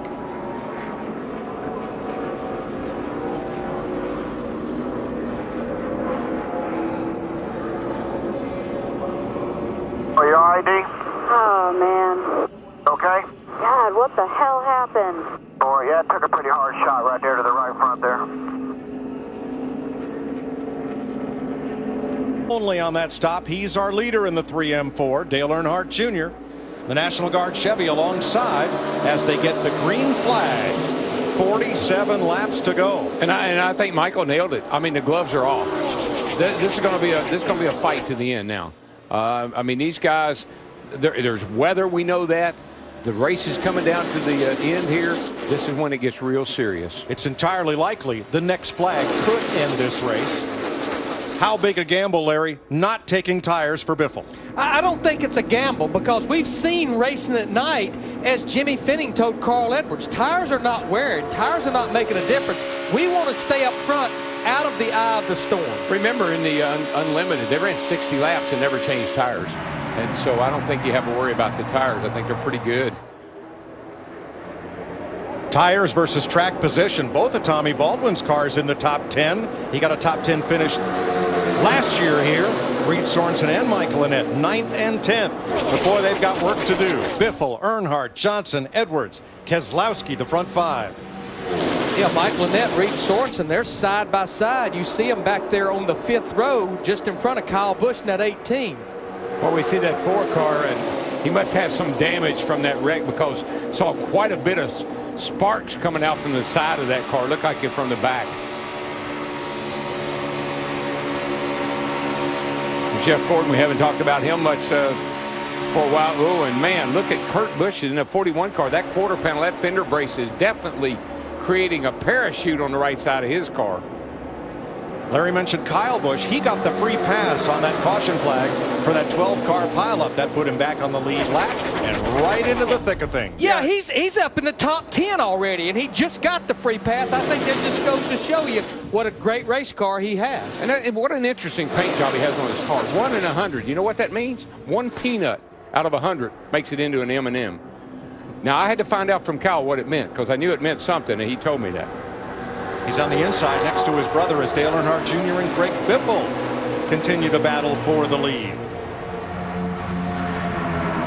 See those 2 Joe Gibbs drivers right there side by side. Matt Kenseth in the 20 on the bottom, Denny Hamlin in the 11 up top.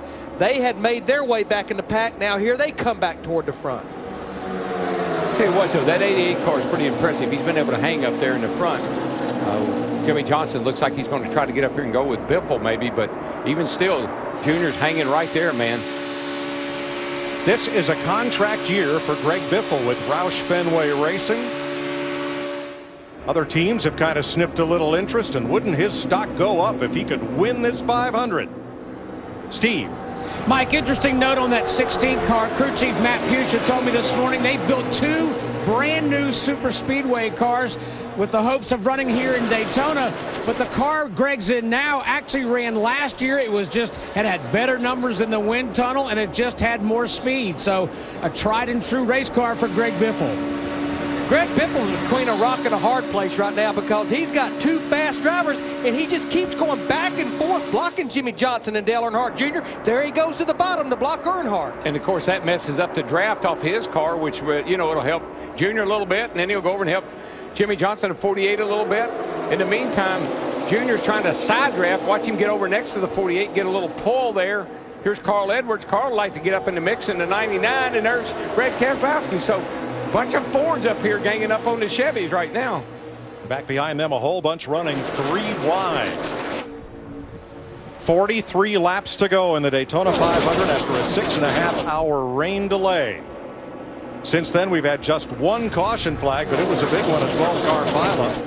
Here's your Ram race summary. Greg Biffle, the first of 27 cars on the lead lap. He's one of 19 race leaders, 36 lead changes, just 3 caution flags. Well, Biffle, you know, Glory, Ram. Yeah, Biffle bragged on his car. Remember qualifying? He was so excited, and he said, man, we finally got speed back in our cars. He's been happy all week with the thing, and here he is, man, out front when it counts.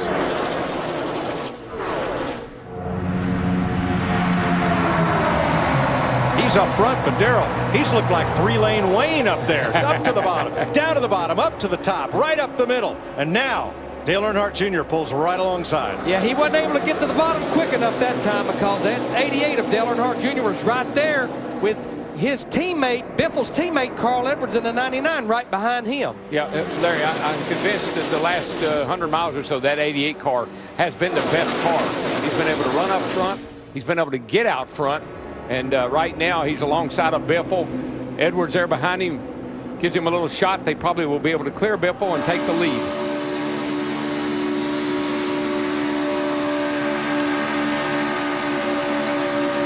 That is some tight drafting right there amongst that front 10 or 15. Look how tight they are. 2 by 2, just all over each other. And back behind them, here's some 3 wide racing going on. There just isn't room on Noah's Ark for all this. 3 by 3. You know, if you're up front, you're just hoping nothing happens. If you're back in the back, you're trying to make something happen. You want something to happen. 40 laps to go, 100 miles left in the Daytona 500. Let's go back to the garage in Kristen. Danica Patrick has walked out of the care center. Danica, was that the hardest hit you've ever taken, and how do you feel right now? I don't know. It feels like they're all pretty hard, unfortunately. I think more than anything, I'm just upset that the GoDaddy car felt really good. It was the best car I'd had all speed weeks, and seemed like we could catch whoever, and seemed like we could move around and make lanes, help lanes out, and move around and move forward at the end of the day. And so I felt like everything was going pretty well. So it's just upsetting, you know. I think that it's a sort of culmination of sitting around all day, and you know, so it's a bummer, but it's, you know, that's kind of the excitement of speedway racing, is that anything can happen. And it was unfortunate that I was on the short end of the accident, but that's the kind of thing that happens. And you know, I appreciate everyone sticking around and watching, and we'll go get them at Phoenix. Glad you're okay. Thanks, Danica. Thanks, Krista. Dale Earnhardt. Whoa, here we go. Big crash again. Turn 4. It's Calamity Corner. There's rookie Reed Sorensen sliding down off the banking. Big damage to the Ford of Marcus Ambrose, number 9. And caution waves with 38 laps to go. Marcus Ambrose with a bunch of damage there. The 7 car. Something seemed, somebody broke loose in the pack. I couldn't tell if there was contact. Rookie Michael Annett, heavy damage on his pilot Chevy. Marcus Ambrose. And let's have a look. Watch the 3 of our pole sitter Austin Dillon.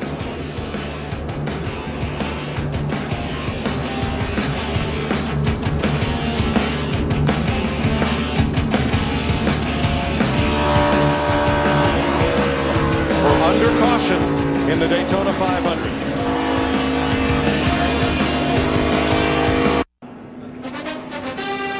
Welcome back to the Daytona 500 under the caution flag for a 7-car pileup at turn number 4.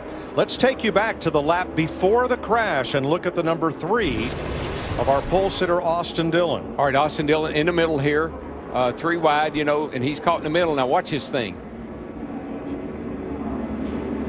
She gets real loose with him right there, and he has to catch it. He did a great job of saving the car, but either there was something going on with the tires or the car just got violently loose. Now we head on down to turn 3. And once again, watch the back of the 3 car. The car starts to get loose like you saw before. He chases it up the hill. 42 was maybe inching down a little bit. Kyle Larson in the 42, and they came together, and that's what caused that wreck. Just nowhere from Michael Annett in the 7, Casey Kane in the 5. It's nowhere for him to go. I think there was something going on with that 3 car, because off of 2 down there, it got sideways. He goes into 3, it starts to get sideways. He washes up into Kyle Larson in the 42, and then from there on, it was on. I think Kyle Larson was coming down the hill a little bit. The 3 car got a little loose, started up the hill a little bit, and they made contact. And toward the back, add to the cars damaged Bobby Labonte, Ryan Newman, and Brian Scott. Had a bit of collateral damage from this one. Caution with 36 laps to go as Austin Dillon makes contact with Kyle Larson.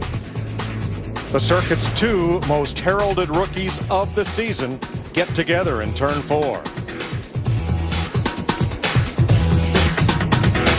UKFC. It's Sunday. That deserves a meal for kings. There you go. That's how UKFC right there. Chad Knaus, crew chief for Jimmie Johnson, the defending champion of both the Sprint Cup Series and the Daytona 500. His driver in 4th place right now, behind Dale Earnhardt Jr., Greg Biffle, and Carl Edwards. And Chad is a perfect example of what we're talking about everybody's intensity has picked up. Chad barking orders. Earlier today, they were just adjusting on the mirror and messing with the car, and a little wedge and a little air and a little this. But now it's all on the line, and it's time to get it done. Out of the race, Martin Truex, engine. Clint Boyer, engine. David Gilliland, Eric Almirola, Michael Waltrip, Danica Patrick, Kyle Larson, Michael Annett, all with crash damage. Tony Stewart, David Reagan, many laps down after repairs. So too Paul Menard, Casey Kane, and A.J. Allmendinger. Now, most of our leaders pitted with 50 to go, which is well outside the fuel window, but I think with the number of cautions, everybody would be good to go. 82 miles left to race, 32 laps. Dale Earnhardt Jr., Carl Edwards, Greg Biffle in the 16, trying to deny Jr. his second Daytona 500 victory, but that Chevy is out in the wind. We saw early in the race on a restart Kurt Busch get out too far ahead and the field passed him by. Yeah. What'll happen to Jr. here? I think he's just right. He made a nice restart there. He's going to be able to work whichever line is coming. He can move to the right or the left. And so I think that restart was perfect. He didn't get so far that they got a big run on him. You know, after qualifying last Sunday, I think we were asking, where are the Hendrick drivers? Well, I think we found them. Dale Earnhardt Jr.'s up there leading. And Jimmie Johnson and Jeff Gordon, the 48 and the 24, they're right there in the thick of things as well. Well, yeah, but the guy in the 20 car, Matt Kenseth, we know how strong he is down here, Larry. And he had trouble down here, or had trouble earlier in the race with the right rear tire. Now you knew there was something wrong. That's why he fell back. But now you got Kyle Busch's teammate. You got the 20 car of Kenseth. And the Gibbs' cars are starting to group up to make a run here. Biffle on the inside of the front. Kyle Busch made a nice move in that 18 to pull up behind Matt Kenseth. Those two Toyotas you spoke of. It's Chevy versus Ford on the front. And plus Hamlin is lurking over there behind the 24 of Jeff Gordon. So all of a sudden it looks like it's going to be a Hendrick Roush Gibbs battle here. Matt? Mike Carl Edwards stayed out of the last caution, but when he did pit the previous stop, Jimmy Finnick told him before he even left pit road, save fuel, save fuel, save fuel. They were going to be a little over a lap short. Carl went into fuel conservation mode. Then when they got the caution, they are good to the end, as is Denny Hamlin and Kyle Busch. The biggest concern, are they good for a green-white checker? If we can't complete the distance and run under caution at 200 laps, NASCAR will make up to 3 attempts to end this race under the green flag. We just saw Reed Sorensen in that 36 car, Tommy Baldwin Racing. There he is running in the 7th position here with 30 laps to go in the Daytona 500. And if he finishes in the top 10, guess what? Kids eat free at the old Golden Corral. Coming around to 29 laps to go. How about one more? Need for Speed, crank it up.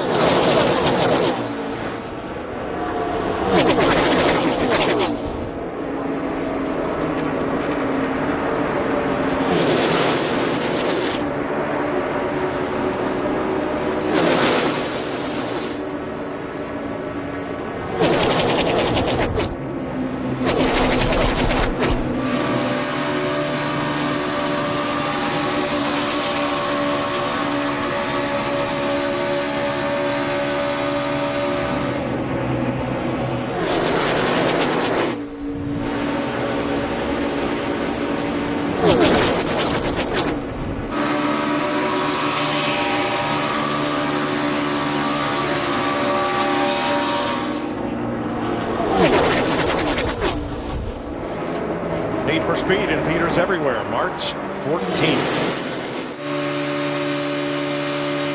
Looking back from Dale Earnhardt Jr. at Greg Biffle's Ford. Boy, that 88 car is strong, Larry. That restart, he got out there. He can go on either lane. He can go left, he can go right. But here comes that 16 car. My gosh, did you see that side draft? What a thing of beauty. That was perfect. He went right up against Dale Earnhardt Jr., right to that cushion of air, and then it catapulted him off the 88 car. And he busted right out of that bubble of air and took the lead. Now he has his teammate at Roush Fenway, Carl Edwards, right behind him with Jr. on the outside in a Chevrolet. I still just think the guy that kind of keep an eye on is that 20 car. We know how strong those Toyotas are, and he's got himself up there right in the 3rd spot. And he might be a guy that can make some moves. We've seen the 11 do it. We've seen him do it. And Biffle up high in front of Earnhardt. Here comes Edwards. Biffle down low. Greg Biffle everywhere. They're going to have to change the bearings out in that steering column after this racing Greg Biffle's car. Yeah, they just have to put a cooler on the old steering box. Keep her nice and cool. Because Biffle will wheel that thing to death. Eric Almirola back in the race after crash damage repaired. Brian Vickers onto pit road. 26 laps left. If Mother Nature allows.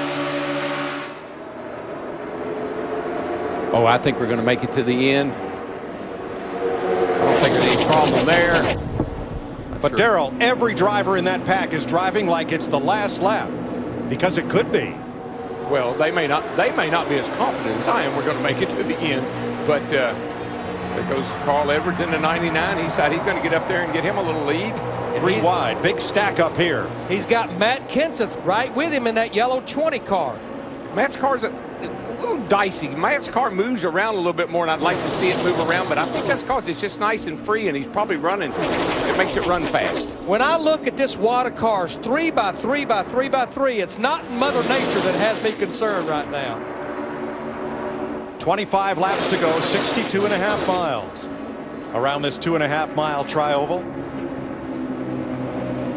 You give us about 20 more minutes, we're going to give you a great race. NASCAR on Fox, side by side. Getting to be hold your breath time in the 56 Daytona 500. 21 laps to go. Ford, Chevy, Toyota leading the way, and look at that pack.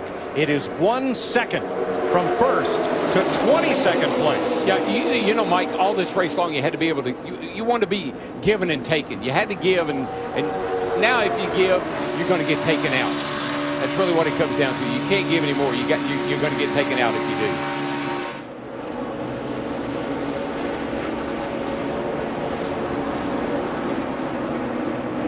$50 miles of racing remain.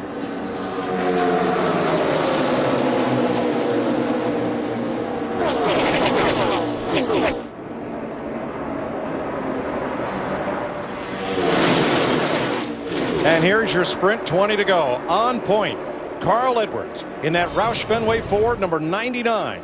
Hasn't been to victory lane since Richmond right after Labor Day. Hungry for a Daytona 500 win. The Matt Kenseth in that 20 car, he faded about the middle portion of the race. Back up near the front here with 20 to go, trying to get his 3rd Daytona 500 win. I thought the strongest car I've seen in the latter part of this race has been that 88 car. I know right now he's running in 3rd place, but he's been able to get the lead and get by people, past people. I like an Earnhardt at Daytona. 22 cars are in position to win it. If Lady Luck rides along and they can get to the front of this lead lap, that's your sprint, 20 to go. Tell you another driver that has kind of appeared on the scene now that we're 20 to go. We call him the closer. We call him Mr. Where Did He Come From? Kevin Harvick in that 4 car sitting there working on the top 5 right now. Krista? Something else to keep in mind, he has the freshest tires of the leaders that are out there. He pitted just a little bit after the rest of the guys. He also has more fuel than anyone. So should it go to a green-white checker, Harvick has plenty. Yeah, he's got a nice insurance policy there with the fuel and the tires. He and Jeff Gordon both pitted on lap 152. Yeah, if we go to green-white checkered, or overtime as we like to call it, about everybody else up there, they would be in trouble as far as Sunoco race fuel. You know, Larry, you think about Carl Edwards. Remember what a rough speed weeks he had last year. And we spent all Friday morning together doing a media tour, a satellite media tour. And Carl, I got to tell you, Larry, he's not an emotional guy, but he got a little emotional about talking about winning this race for Jimmy Finney and for Ford, and how he wanted to get back to victory circle. He wants this badly. Jimmy Finney, his crew chief, won this race with Bobby Allison back in 1988. And look at the 36. Who would have thought? Reed Sorensen for Tommy Baldwin Racing up in the top 4 with 17 to go. Like I've said, anybody can win this 500. And he's not just anybody. He's a talented young driver from Georgia. He's hooked on with a full-time ride and helped re-energize that whole race team. That team had a top 10 finish here a year ago. Trouble, Trevor Bayne's around. Big crash for Bayne. Past winner of the 500, and with 17 to go. Dude, just hold the brake. Hold the brake. We're under caution for the 5th time.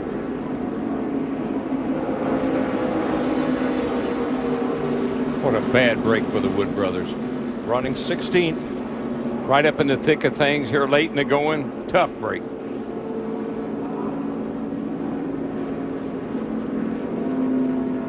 window net's coming down, so that's a good sign. Here's the previous lap, Darrell. Now watch Trevor Bayne right in the middle of your picture and see if there is some contact here. This is the lap before the crash. Kurt Busch right in front of him. Oh yeah, the 11 got into the left front fender, and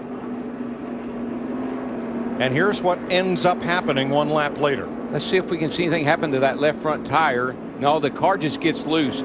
Car does a little wiggle right there. It gets loose. He tries to catch it, and he can't do it. It turns and goes right into the outside wall. Darrell, he was on the inside of Kurt Busch in that 41 car, and we've seen it so many times. It's almost like that was just pulling Trevor Bayne's car around. It does. We saw he must be a little bit loose, and then he got on somebody got on his right rear quarter panel right here, the 41 car, and it just pulls the car around.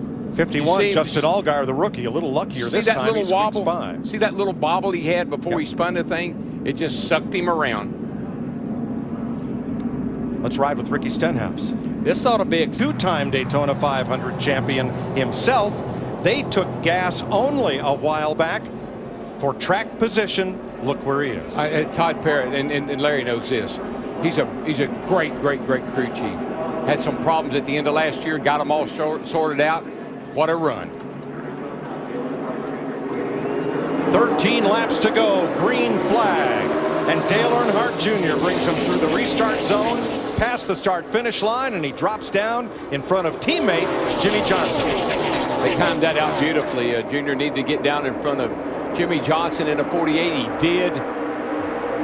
Those guys are going to be hard to handle here at the end of this race. Right now, the inside line is moving. Greg Biffle in that 16's trying to get to the rear bumper of Reed Sorensen in that 36. Sorensen could draft in the front with anybody, but at the front of that line, he might be holding Greg Biffle back. Yeah, and he has to be real careful, because Greg Biffle won't be very patient with Reed Sorensen. Greg Biffle will say, "This guy's holding me up. You need to get out of my way." So Reed needs to be on his toes.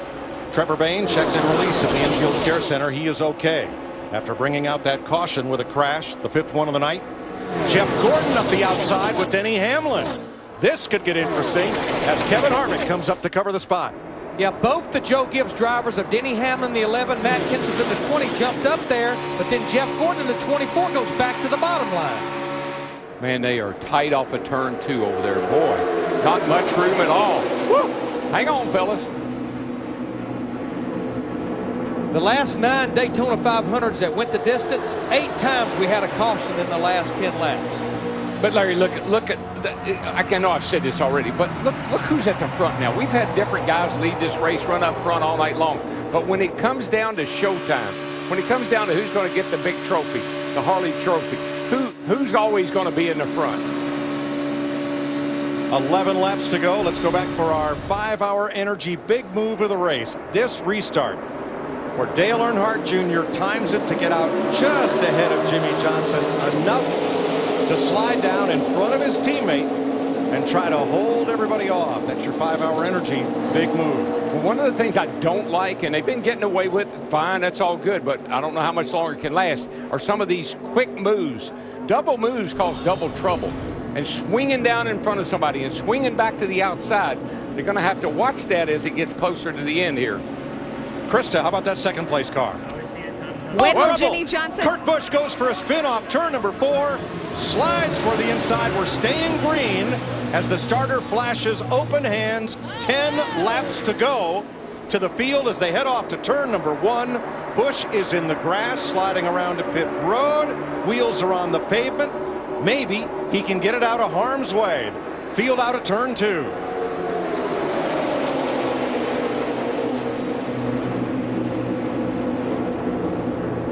I don't know, the 41. Yeah, he's got it fired up. He's backing up. He's in the pit lane, so he's definitely going to get going.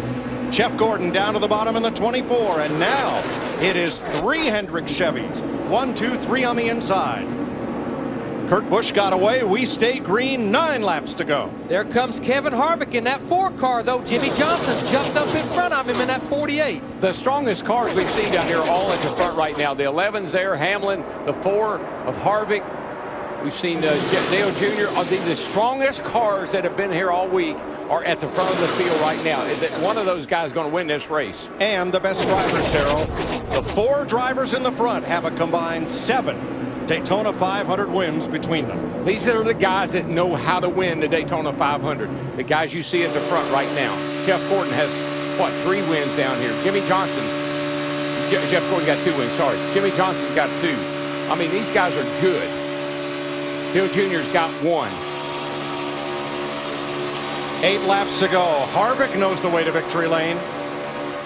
And trying to get there, Brad Keselowski, Kyle Busch, Denny Hamlin, Reed Sorensen still there with Matt Kenseth and Carl Edwards in the top 10. Yeah, Reed didn't get a great restart. He kind of fell back through the field there, but man, that old 36 car, it comes up through the middle pretty good. Look at Brad Keselowski in that 2 car just pushing Jeff Gordon in that 24. And still in that lead pack, we talked to him at the top of the day, talked about him, Terry Labonte.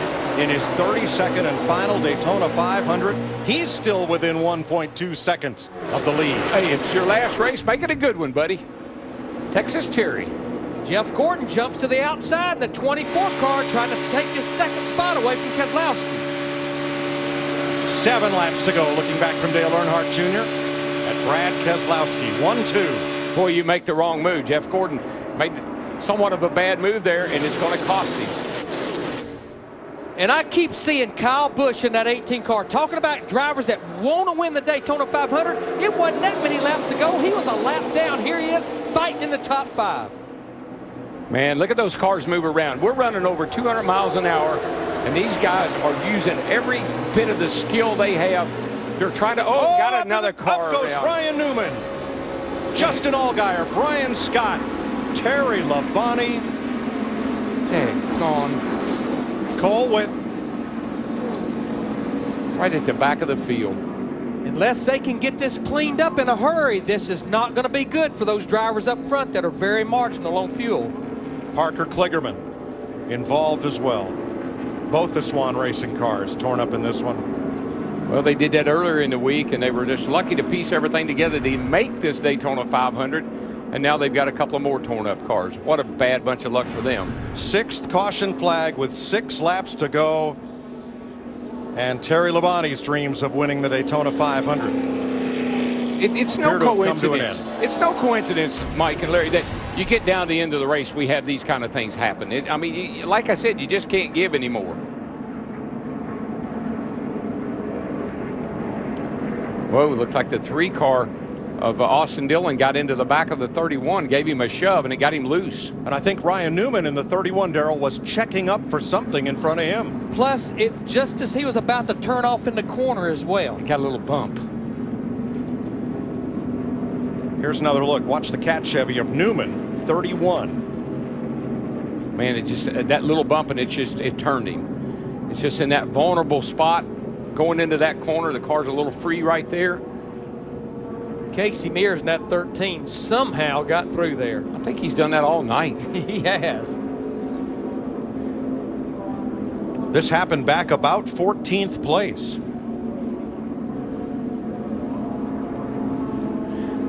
Man, they are grinding. I mean, that's just grinding it down right there. Brandon Davis, owner of Swan Racing. 50 Cents, one of their sponsors. They were going to have 2 cars finish in the top 20 of the Daytona 500. There they are, the 30 and the 26. Victory. And remember, it was Dale Jr. who gave Keselowski his big break to drive Jr.'s car in the Nationwide Series. Now, right behind them, Jeff Gordon, the 24. Kyle Busch in the 18, coming from 1 lap down. Carl Edwards and Denny Hamlin, Jimmie Johnson and Ricky Stenhouse, Matt Kenseth and Kevin Harvick are the top 10. And wins this year count more than ever. You win it, you might be in the chase. It might be the win you need, and it's a chance to get one right here. Kelly Earnhardt Miller, Dale Jr.'s sister, looking on, and here we go. Green flag, 2 laps. Dale Earnhardt Jr. gets to that restart box, and he is gone. Yeah, that car is, I mean, it takes off. Now, he definitely doesn't want to get too far out. We know that's not good, and he is making a pretty good gap here. Here comes the 2. Brad Keselowski on the outside. Got a little bit of help from behind. Gaining on the leader. Jr. comes up to cover. Jeff Gordon now leading the inside row. unless Keselowski or Busch or Denny Hamlin, and the 11 drops down. It's Hamlin. What a move by Hamlin. Woo-hoo. Now, if we get back to the white flag, we have a race. Look at Stenhouse in that 17 in the middle, back and forth. And boy, he just shoved Kyle Busch right out of the way. Ricky Stenhouse in the 17 to third place. White flag with Stenhouse up in position to challenge in that blue Ford. You know what, Larry? I believe that tape's going to stay on there, and that baby's going to come home a winner. Denny Hamlin has not lost a race this week. He's number 11. Keselowski, the 2012 champ, battling back to the top. And Dale Earnhardt Jr., the Pied Piper of Daytona, trying to hold them all at bay. And Kyle Busch was trying to make a third line at the top of the racetrack. Boy, here they come. Now, this is where it gets interesting. We've seen a lot of passes off turn 4 to the start-finish line, but that 88 is pulling away. Less than a mile to go. Oh, he got a wreck. Third-generation star Dale Earnhardt Jr. brings him to the flag. Checkered flag waving. It's over. It's Earnhardt.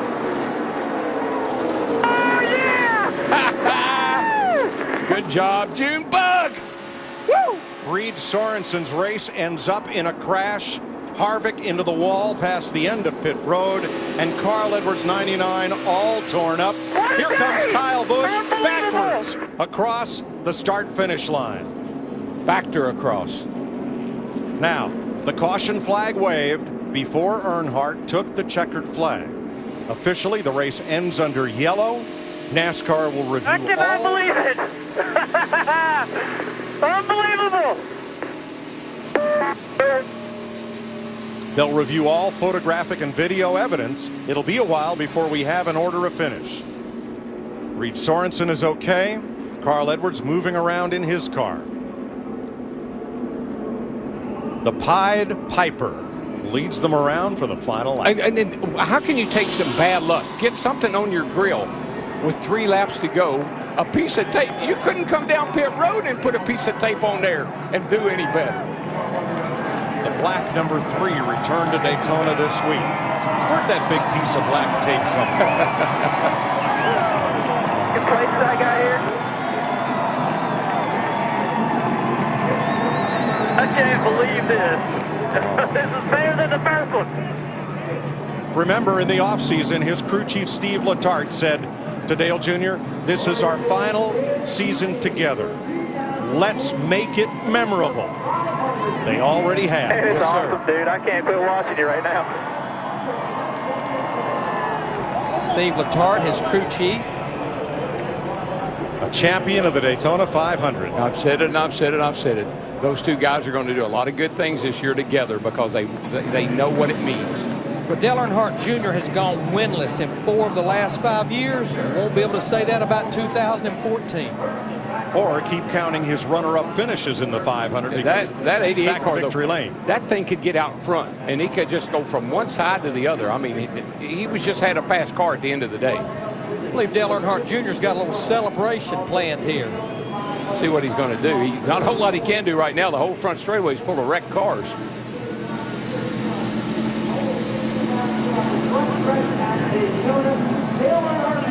He is saluting the fans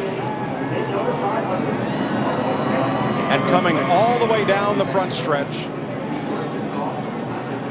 reminiscent of when Alan Kulwicki won his first Cup race and did a self-styled, as Kulwicki called it, Polish victory lap. It's the wrong way around, but it puts your face right in front of the fans where he can look them in the eye and hear them cheer. You know what I love? I mean, to see Dale Jr. that excited, to see him just pumped, man, about winning that race, and he should be, but look at him. He's like a little kid in there. Yeah, I don't know enjoying if I've every minute ever of it. seen him that pumped up. No, I haven't either, Larry. It's just so good. Look at him. He's going to jump out of that thing. He's going to be up on the side of the door there in a minute like his dad used to do. And he's about to be a 40-year-old little kid, but I guess there's a little kid in all of us, Darrell, especially when you win the 500. I never think about him being old. I still think about him being Junebug. 11-time NASCAR's most popular driver, and that is voted by the fans. And Dale Jr. captures the flag at the start-finish line and begins to head toward victory lane. They are going to have some kind of celebration back at the old Hendrick Motorsports shop, probably over at Whiskey River, have a little special night or something. This could be big. And Phoenix better put more grandstands. Yeehaw.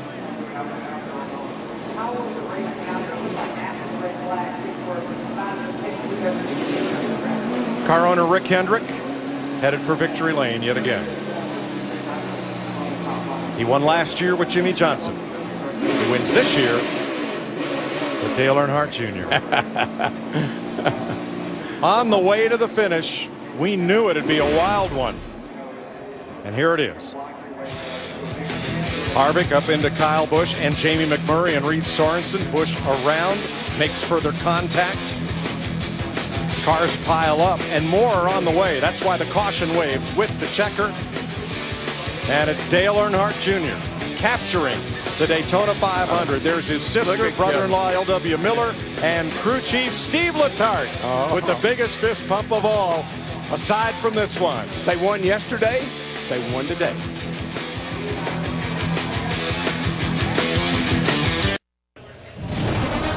Chris Myers back with you. The Daytona 500 post-race show presented by Sprint. And a landmark moment for Dale Earnhardt Jr. His second Daytona 500 victory. There's owner Rick Hendrick celebrating, hitching a ride with the 88 car. There's Chad Knaus congratulating Jr. his first win in his last 56 races. The return of the 3 car that his father made so famous. Dale Earnhardt Jr. with a victory at the Daytona 500. Matt Yoakum is there for the celebration.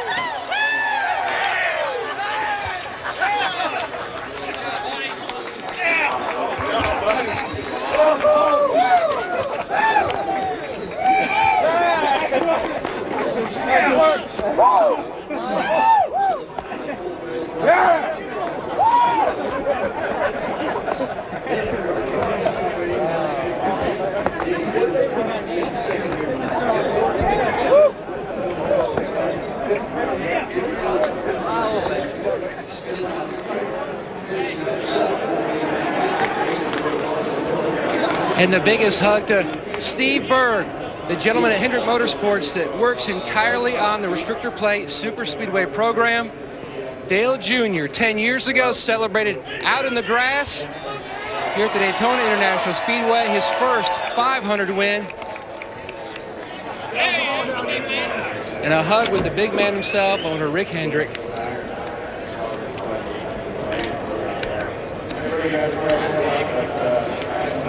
Dale, does your second Daytona 500 win take on even greater significance considering the journey you've traveled over the past 6 years? Yeah, I think so. Man, this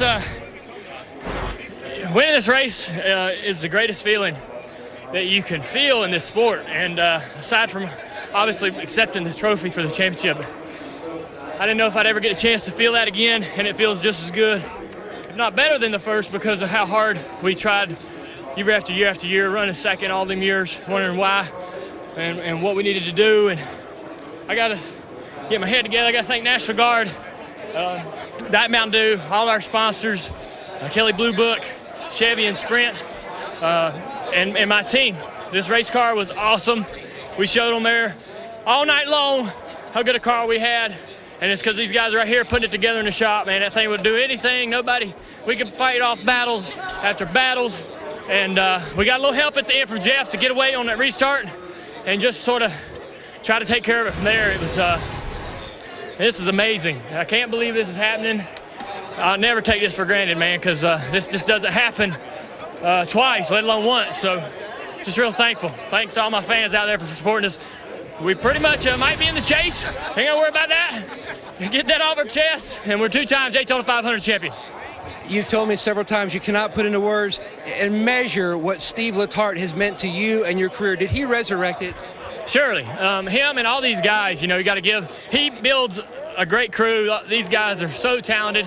So obviously, Steve knows what he's doing. Put a lot of good people around us to make us successful. They put a lot into this car, all winter long. This thing's got 11 coats of clear coat on it, on top of the decal. They clear coat it, then decal it, and then clear coat it. Sand it and clear coat it, sand it and clear coat it. I mean, that's just part of the effort that goes into this car to make it what it is. And I mean, the whole series is that dedicated and devoted, but the man hours and the time and sweat and blood these guys put into these things, man, it's so rewarding to be able to take it to victory lane for them. Congratulations. Thank you so much. Chris?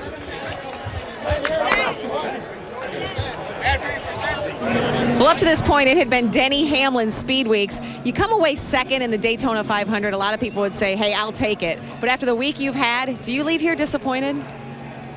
Well, there's a lot to be disappointed about, but there's a lot to be happy about. After we came back from the rain, my radios weren't working, so I had to wing it those last 150 laps on my own. And with that, with not having a spotter there on that last green-white checkered, I didn't know whether to back up more. You know, he gives vital information for you to get runs, and so that's why we kind of lost our luster after we came back after the rain. But it was just me trying not to wreck anyone, trying not to get in any trouble, trying to spot all 6 corners by myself. But it's still a great run, but I am a little disappointed. Wow, flying blind at Daytona, now that's an achievement. Well, Brad Keselowski, you had a great race car. Tell us about the battle at the very end of this Daytona 500. It was good. It was real good. Just came up a bit short with the Miller Lite Ford. Really, really fast car, like you said, and it was a lot of fun to race. But got to lead, led some laps, did everything I could to stay up there. And, the last restart was just crazy. And I had the 18-11 behind me. They were giving me a good job pushing into 3. And honestly thought we were going to win right then, going into 3 with the run we had with the 18-11 got separated. And that just stalled my run, and I couldn't get any help from behind for the next lap and a half, so that was all she wrote. So in other words, it sounds like there wasn't much else you could have done. There's always something more you can do. You just got to try and figure it out, but I didn't see it, that's for sure. Thank you, Brad. Thank you. And when you look at Steve Letart's racing resume, you'll see that he spent a lot of time here in Daytona Victory Lane with Jeff Gordon as a crew member. And Stevie, your first 500 win as a crew chief. Can you even put into words what this means for you and your family? No, this is the one. It's really everybody at the shop. You work all winter long to come down here with your best equipment, and they built a great race car, and everybody worked real hard. Dale drove a great race, but if you're going to win one, this is the one you want to win. I'm glad he knew I really ready to win this one, and Dale drove a great race. Nothing better I can think of in the world than give Mr. Hendrick another 500 win in the last year. All right, congratulations. Thank you. Chris? A 10-hour day for drivers and worth the wait for Dale Earnhardt Jr., his crew chief. There's Chad Knaus, Jimmie Johnson's crew chief with Steve Letart. Junior Nation loyally supporting their driver who's in victory lane in the 56th running of the Great American Race. You're going to do it. You're going to win it. Checker flag. You win. Oh, yeah! Woo! Holy cow, man. We just won the 500. I know. Oh, my God. Dale Earnhardt Jr. enjoying the Daytona 500 post-race show presented by Sprint, and there is the trophy. And Junior said last week, with the trajectory that our team has had, we are peaking at the right time. And Jimmie Johnson, 2-time Daytona 500 winner, now joining his Hendrick teammate, also a 2-time Daytona 500 champion, is Dale Earnhardt Jr., who led the most laps and led for the first time in this race with 69 laps to go. Let's check in with Steve Burns. Well, Jeff Gordon, 3 Hendrick Motorsports cars in the top 5. Obviously, you wanted to win the Daytona 500, but tell us about how the final laps unfolded. Oh my God, I'm so excited for Hendrick Motorsports right now. Congratulations to Dale. That's so cool. I know how excited his fans are. And Rick Hendrick, another Daytona 500 victory. And I mean, 3 Hendrick cars in the top 5 was spectacular. I don't know what happened when the rain went away and the track dried. Everybody's brains just flipped over to this is a shootout. It was unbelievable, the kind of racing, 2, 3 wide, bump drafting, just craziness. And I was, for a while, we didn't have great track position. I was just hanging on, trying not to wreck, and seeing other guys do the same thing. And we got through some wrecks, and then we really started having things go our way with some good pushes, picking the good lines. My spotter Eddie did a great job, and Al and his team, they just did an amazing job, giving me a great car, and at the end we were able to show it. Jeff, in retrospect, was there anything different you could have done on that last lap?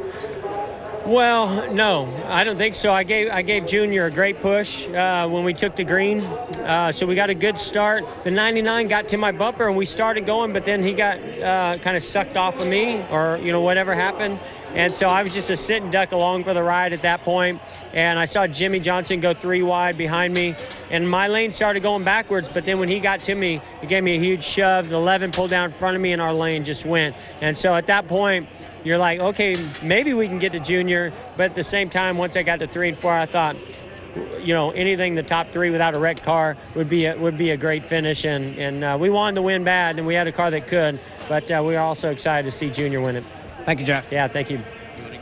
4 wrecks involving multi-cars, 42 lead changes with Michael Waltrip, Jeff Hammond, the final and official finishing order behind Dale Earnhardt Jr. Austin Dillon had an eventful evening, didn't he? Got spun out a couple guys and still got a top 10. Never stopped digging right there. But how about Denny Hamlin? He almost made history right there, finishing second because he won the Unlimited and a duel. Kyle Busch, who led early. Remember, he was the leader when we had that 6-hour and 22-minute rain delay, red flag. Was hoping for a better finish. His brother Kurt Busch winding up 21st. Now, Kurt Busch spun, and we saw him stuck on pit road late. Ryan Newman involved in an accident when he got hit by his teammate Austin Dillon. These guys, Casey Kane spun out leading the pits and then got in a wreck late. All these guys had problems. Tony Stewart, an engine, it looked like. Yeah, Tony Stewart had a pickup problem, which put him out of the race after coming back from 6 months being out of a car. A tough wreck for Michael Waltrip.